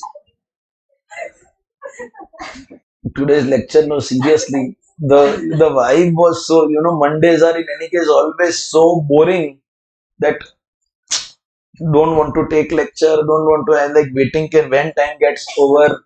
I know you are also waiting for that. Sir, abhi fatapat finish no today's lecture. It's no longer about how many sections we are doing. It is about, sir, how much time is there? Lots of time. Finally, you cannot in a home, you cannot apportion how many hours you did office work, how many hours you did personal work. How do you decide? That way, you take your laptop home and you 365 days you do work from home. See, before COVID, no. Believe me, I had taken an office on rent only 3 months. I used to go and sit over there when I had to make the new books because home environment was not very comfortable. Believe me, 9 months that office used to be locked. Only for 3 months for making that notes wala period. Or if I had to meet someone post class hours. COVID has changed the culture. I didn't have office, I had taken on rent. Now I have office, I have given on rent because now I am comfortable making my books at home. People also I have to meet. I either meet somewhere outside or, at least for that purpose, I don't have to reserve one premise. Culture has changed. Sometimes I call professional colleagues at home. Let's have a discussion at home. Now that home current is what portion personal, what portion official. There can never be an answer. So luckily exam will be easy because they will always give you the percentage. Real life, you declare voluntarily, let the assessing officer have argument. Ultimately, we have to come to settlement. If settlement does not happen, worst case, you have to fight the case if you are still rigid. No, sir. Only 10% personal use. And AO also is not accepting. No, sir. At least 30% personal use. If you settle in between, good enough. If you don't, you can fight a case. Finally, court will decide the quantum of percentage. The quantum of personal use, the percentage of personal use. Ultimately, it is under the control of the court. Is that clear, everyone? So that is your proportionate disallowed expense. All right, let's go ahead.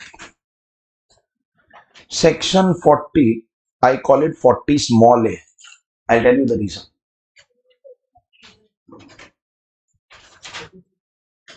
Why didn't you ask about 33 or 34?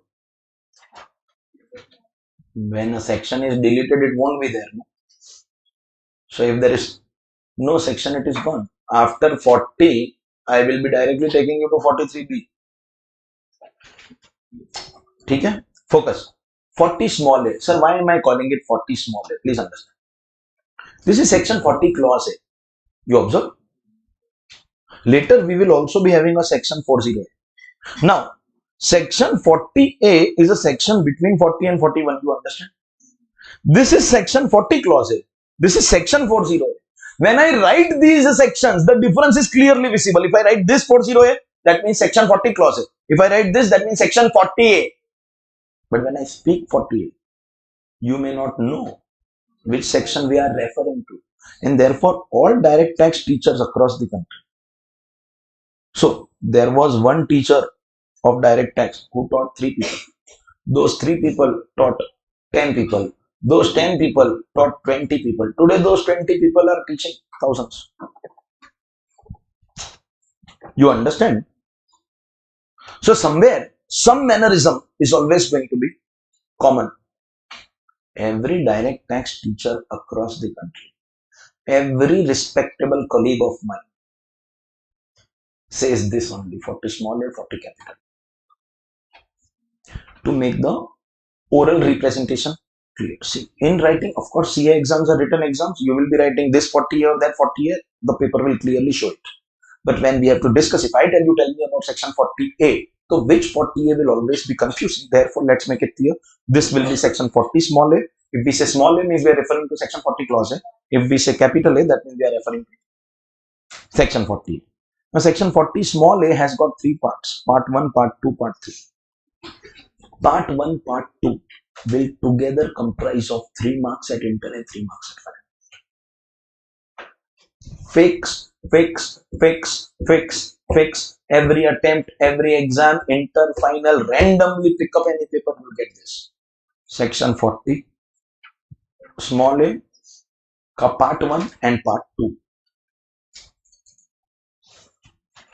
Part 3 has never come.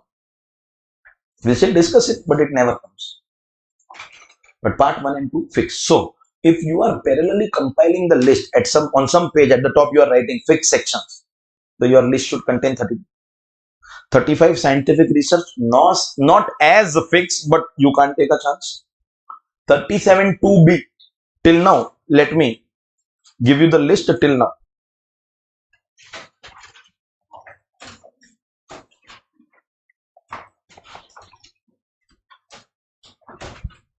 At the top of some page of your notebook or textbook or somewhere, if you are compiling the list. Hereafter, if I speak about any such section, you just keep on adding it. Fix. I told you that at least 10 marks of your paper is going to be predictable. Out of those 10 marks, 3 marks will come from these two together. And that also 3 at inter, 3 at final. Just imagine 2 marks for this, 1 mark for some of these adjustments. Maybe if it is more complicated, they give cash also in political party. Maybe 1.5 mark. There are some more upcoming sections which are fixed. Together 10 to 11 marks at inter and final are from fixed sections. Be smart, play smart, get your marks. So, hereafter you continue with the list wherever you are writing. Are you done with the list for now? Section 40 small a has got 3 parts. Always they will feature in your paper.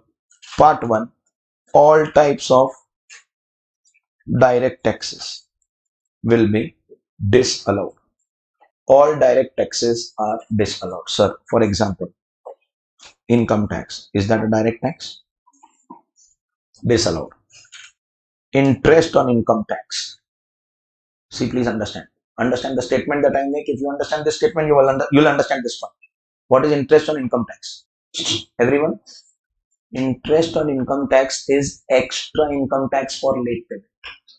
So is that also income tax? Yes. So that will be disallowed. Income tax also has something called surcharge and cess.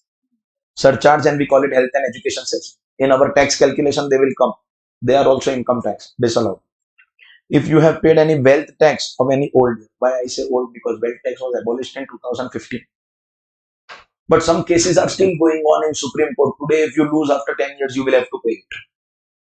So will you debit? But it will be disallowed. If you have paid any old dividend distribution tax, I have told you about DDT. Earlier, companies used to pay tax. For shareholder, it was exempt. Or at least BBT till the current year is there. All that will be disallowed. And slap the person sitting next to you hard. Wait, condition, let me tell you. If you know what is this and your neighbor does not know what is this, then you slap your neighbor hard. But only if you know and your neighbor does not. And if you are sitting between two people, so you can slap both of them. Wait, with a catch. If you don't know the answer, so both of them will slap you.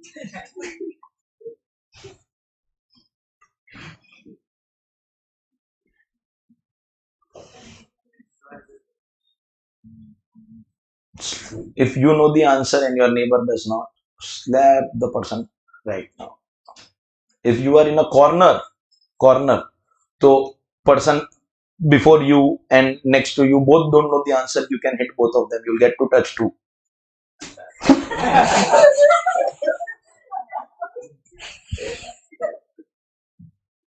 No? Okay, bol right answer. Tax paid by employer on perquisite provided to employees. Excellent. Excellent. You don't get offended every time I make fun of you. नहीं अब क्या truth के लिए क्या offend अरे sir क्या sir every opportunity sir See, understand the intention behind it, not to make fun of anyone. You can, I always say this, make fun of me on my face. I am okay with that as long as we achieve the purpose of coming to class and look forward to the next class. Okay, yaar, mazak, I'll go and attend your class. I have really good fun in your class. And parallelly, we are doing learning with logic, with good number of questions, targeting our exam and our career also. So let's keep the atmosphere fun filled so that everyone enjoys. I'll make fun of you.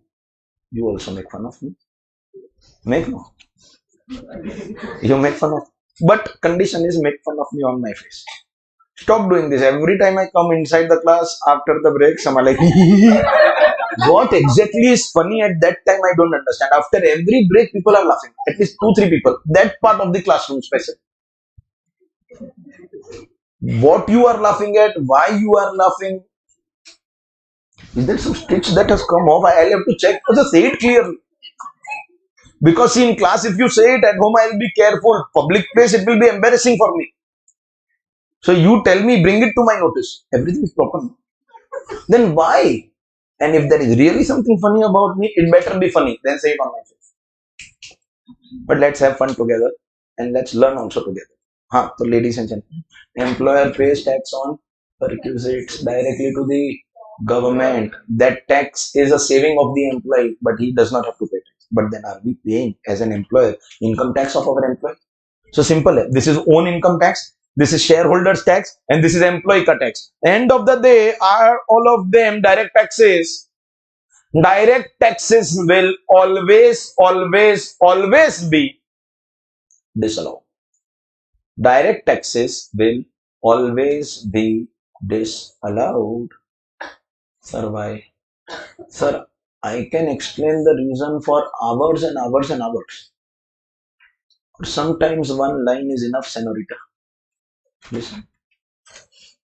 Direct taxes are not expenses, they are appropriations. Is the answer. You don't pay taxes for the purpose of earning income. You pay tax because you have earned income. Direct taxes are not a necessity, they are a result of earning. What is an expense? If I don't do this, I won't earn my income. If I don't purchase, I won't earn my income. If I don't pay rent of my office, electricity, traveling, telephone of my office, if I don't pay salary to my staff, I won't earn my income. But after earning my income, what I do with that money? I make paper boats. I shower the money on myself. क्यों पैसा पैसा करती है क्यों पैसे I make a bed with currency notes and play with the currency. उड़ता ही फिरूं. Or I simply take the money home and surrender at the feet of mother. Better. Income tax has got nothing to do with it.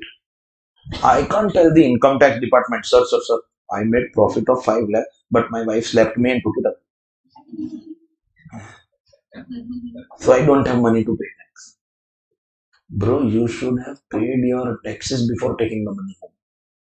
You should have paid your taxes before telling your wife how much you have earned, because what you have earned is net of taxes.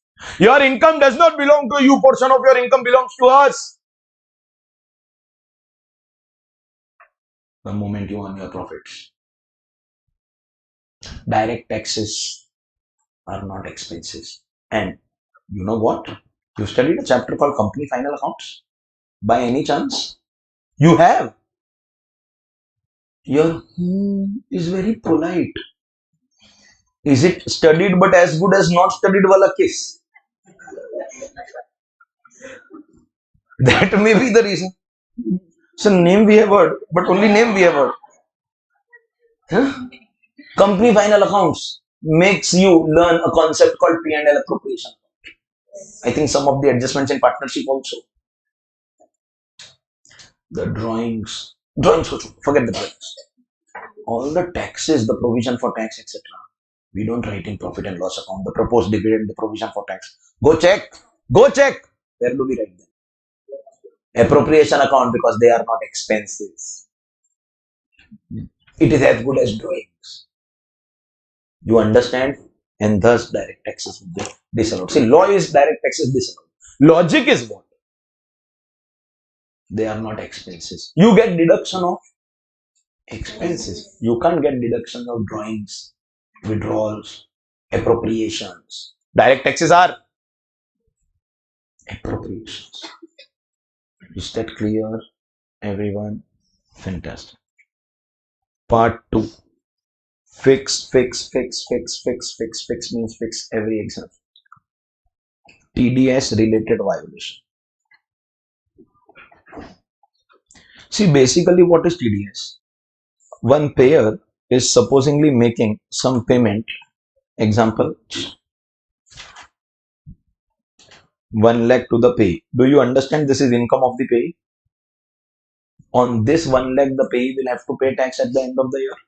Of course, this 1 lakh won't be his only income. He will be having many other incomes also. But in his total income, this 1 lakh should also come. If this money is paid in cash, it is possible that he won't show it. I have discussed all this with you in house property also while explaining TDS, but you and me both know your retention. So I am explaining again by putting the example here. Is it okay? Is it possible that people who receive cash don't declare?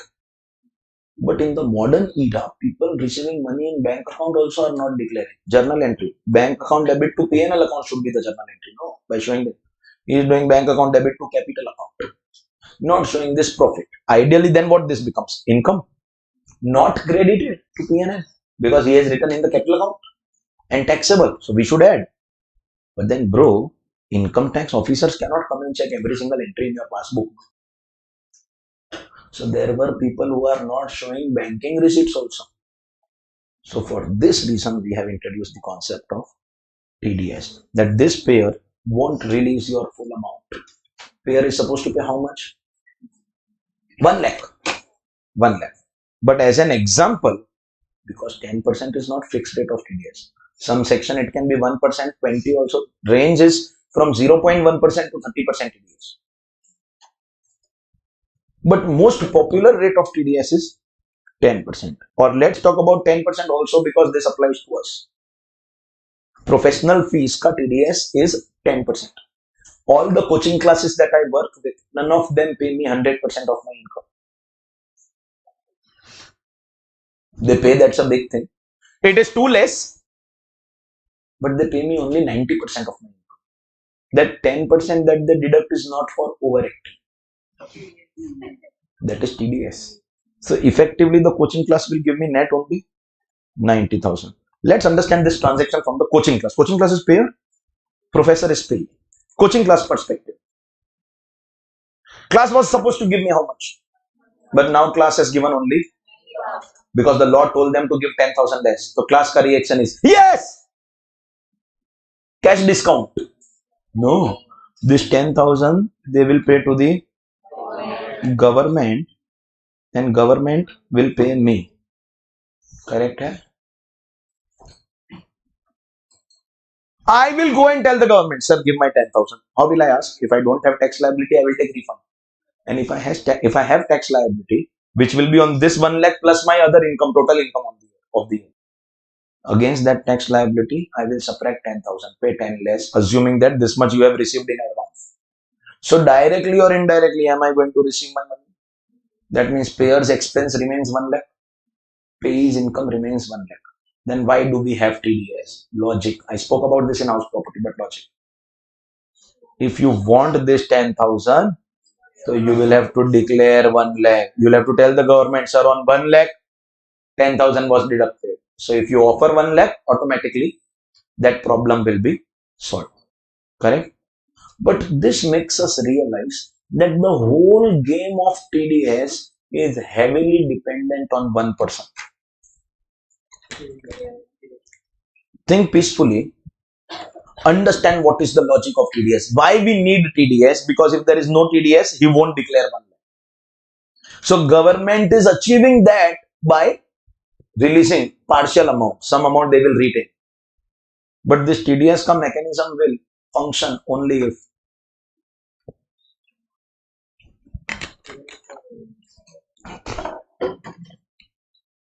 payer does his duty. Don't you think so? If the payer does not deduct only and releases full 1 lakh, TDS ka mechanism will collapse. So payer has got two duties if you understand. You want to guess the two duties? Try to. In this whole story, if you're really understanding the story, TDS is relaxing dependent by taking support of the payer. If payer does two things, then only TDS will work. Guess karo. One, he has to deduct. Two, remit to, pay to. You are right only. There are more duties. We'll talk about them in TDS chapter. If the payer does not do these two duties, TDS will collapse. You agree with that? Some payers refused. Understand the logic. Why? Supposingly, I am the payer, you are the government. Payer, government. Payer, government. Hi, payer. Sorry, I was the payer, no? Government. Sorry, too much of melodrama. Me, payer, you, government. Hi, government. Kya hi? What hi? What hi? Listen, government, listen. Listen. Whose income? Whose income? Pay. Whose tax? Pay. His income, his tax, take it from him. Why you are increasing my work? Just imagine, income of the professor, tax of the professor. Coaching class has two focus that we have to deduct the money on time. If we don't deduct the money on time, so there will be problem, etc. Coaching class has to take care of my tax payments. They have to retain some with them and give it to the government so that my taxes are recovered. Payer says, sir, this is not my problem. Whose income? Pay. Whose tax? Take it from him. I am not going to do it. But who said this? Payer. So listen, a payer. His income, everyone agrees? His income is also something for you. No? Do you understand? If it is his income, then it is your. Is it your expense? Coaching class? Think about it now from the coaching class perspective. To hell with the, no, not to hell with the professor. Example. Don't think about the professor right now. Think about the coaching class. Whose income? Pay, professor. But for the coaching class, it is expense. Is it their PGBP expense? Think about 37.1 day-to-day business expense covers everything. So against the fee collected, professor fee should be allowed as a deduction. No. You want deduction? Just say yes or say no. You want deduction? No. Then you better do this. Don't try to be smart. His income, his tax, take it from him. His income, but your. So you better do the TDS related duties. First of all, do you understand the two TDS related duties? Yes. What are the two duties? Deduct and pay to the government. Therefore, what is the violation that the payer can do? Ultimately, we are talking about deduction of expense, means we are learning it from the perspective of the payer. What is the violation that will take place here? Violation 1, he has not deducted only. Is that a violation? Violation 2, guess karo. He has, chalo, let me give you the start. He has deducted, but not deposited. You understand? Are the two violations that you will be doing. If you don't deduct TDS, have you as a payer failed in your duty? Bolo, yes. And if you have deducted and not deposited, you still failed in your duty? Both of them will attract disallowance of expense. To make sure that TDS achieves its objective, we will target you, because if you don't do the duties, TDS will fail. First of all, you understand what is TDS. Second, you understand whole machinery is resting on the payer. That is basically payer should do these two duties, otherwise TDS will flop badly. And therefore, if you don't do your duties, we will attract disallowance, means we won't give you deduction. How much will be the disallowance, that I will teach you. But first understand the two violations. Is non-deduction a violation? Is not depositing also a violation? But this right side, they have not stopped here. They say not deposited up to 139.1 due date will be your violation. For those of you all who have forgotten, let me remind you, 139.1 due date is basically ROI due date, the due date to file return of income. Different people have different due dates. There are three options available in income tax law. The three options are July for normal people, October for audit people, November for international taxation people, transfer price. And what is the relevance of this part? Understand that. Supposingly this is the previous year. This will be the assessment year. Here is where John will come. And I don't have to see all the three dates. I have to see the one which is applicable to me. First of all, do you realize this is the year in which I am making payment? While making this payment, I have to deduct the TDS. While making the payment, if I have not deducted only the money, then I will never be able to pay it to the government. Come on. That means it is this violation, not deducted. If you don't deduct only, there is no question of checking till which date I have paid. Arey bro, I have not deducted. But the second possibility is that here while making the payment, I have deducted. Now then I am the custodian of this money. I have to pay this money to the government. Year got over, I have not paid. Don't worry, you still have time. I pay somewhere year. Is this before due date? No problem, no problem, no problem, no problem. Till this date, it is no problem, not a problem. But if I miss this date, then here it will become a case of this. So if you have not deducted only, no need to check anything. The expense will be disallowed. But if you have deducted, then you have to check one more thing, that whether paid or not paid. That paid or not paid, cut time we will see is still not immediately. By the way, let me tell you that when I deduct TDS here, supposingly coaching class made payment in April, so deducted TDS means this part is not applicable only. They have to pay this money. The payment is immediate. You have to pay by 7th of the next month. Listen to this, please. एक second, listen to this. Due date to make payment is next month ka 7th. If I miss that, there will be only interest of late payment. I don't pay in May, June, July, August, September, October, November, December, Jan, Feb, March. Only interest will come. Supposingly I pay somewhere here. Interest will come, but expense will be allowed as a deduction. Till this date, I make payment.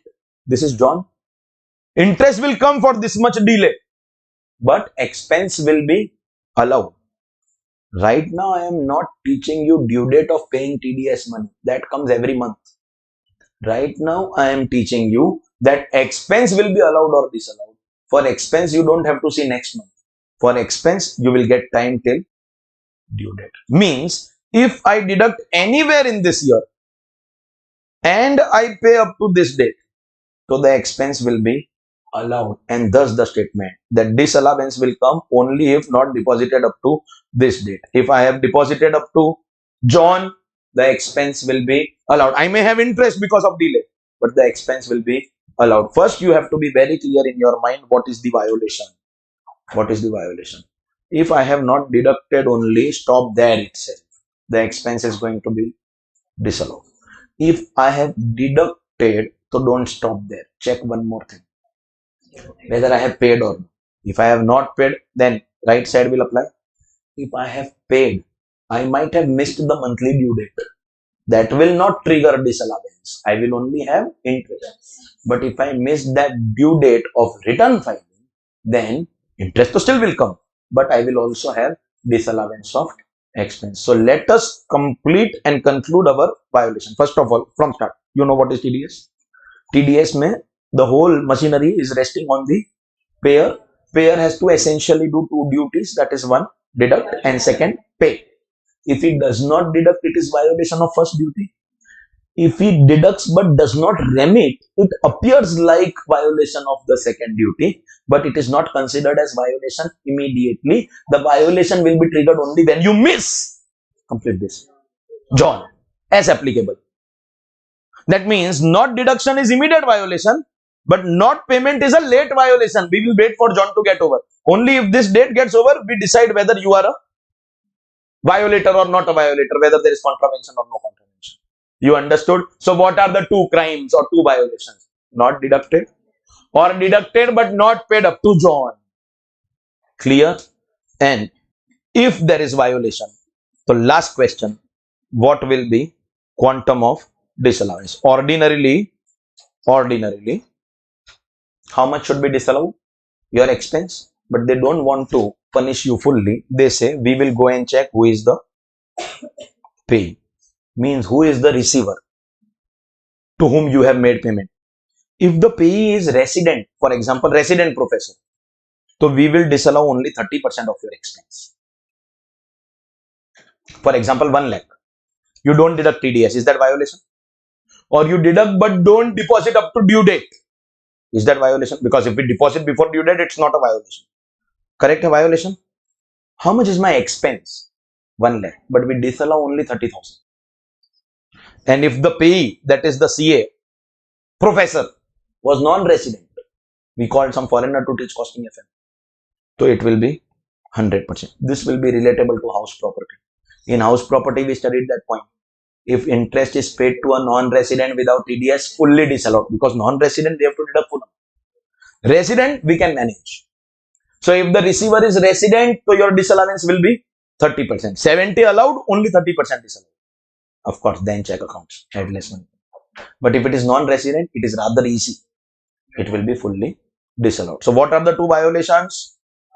Not deducted, or deducted but not paid, incomplete, not paid up to John. And what will be the quantum of disallowance in case the violation has taken place? Resident payee 30%, non-resident payee 100%. Last line and part 2 gets over. 3 marks, ladies and gentlemen. Okay. Part 3 I will do in tomorrow's class. Last point. If this money is paid to the government in a future year, just come back to the original example and see if you understand. If I have made payment to the government here, agreed it is after John, but have I made payment to the government? That way government has received. Or it may not be immediate. See, think about it. It is possible that I have made payment next year or year after that, or after 2 years, after 3 years. Whenever I want, I can make good the mistake that I have done in the past. My first question is, right now, whatever violation I have I rectified the violation by doing this? So they want to be a little good to you. They say, the expense that was disallowed now, because you did violation, that expense will be allowed in that year. Right now disallowed, because you did this. But in future, are you rectifying your mistake? So the expense will be allowed in that year. So next question is, how much expense will be allowed? Again, it will depend on your pay. If your payee is resident, the answer is different. If your payee is non-resident, the answer is different. First, understand what is happening. Current year, I have done violation. What can be the two possible violations? Not deducted, or deducted but not paid till John. If I do that, disallowance will come. If the receiver was resident, to 30%, non-resident to 100%. But if I pay in any future year, which can include next year after John, or any future year, have I rectified my mistake? So you will have to reverse what you did to me. Earlier you disallowed my expense, but now you will have to give me deduction. Only those who will be able to answer this now, it will be understood that you are following what is happening in class. For example, when I did the mistake in case of resident, what was the percentage here? 30. So now what will be the percentage? Now what will be the percentage? Come on. 30? Yes, sir. Why? Because out of 100 expense, 70 I have taken deduction. What was disallowed? So that 30 only will be allowed now. No. Because if you make that mistake, that 30, this 70. So what? This is 0? 9. No? How much was disallowed in case of non-resident? So that means I have not taken any deduction. So full deduction I will take now. Understood? Whatever was earlier disallowed, that means can I say in the year of violation we will have to add disallowed expense. In the future year it will be allowed, and therefore here it will be less. You understood? Which is 30 and 100, two option based on pay resident, then 30 disallowed in the year of violation, and therefore that 30 allowed in the future year. And if the payee is non-resident, so 100 disallowed in the year of violation, and therefore in the future year that 100 only will be allowed also. Everyone understood? Because TDS heavily depends on payer. If the payer does not perform duties, then TDS mechanism machinery will fail terribly. Therefore, we need to incorporate a provision like this. Everyone is clear about this? 100%. Part 1 direct taxes and part 2 TDS violations. Every paper you will get them. Every paper. What is the violation? Very quickly, it is very important. Not deducted, immediate violation. Not paid is not immediate violation. Immediately there will be interest. Disallowance will come when you miss John. If you pay before John, it will be allowed. Correct? If you have that violation, then 30 or 100 will be added. And in future, if you pay, which includes the next year after John, so that year you will subtract the same. Is that clear, everyone? Okay. Part 3 we will do in the next class. Any doubt?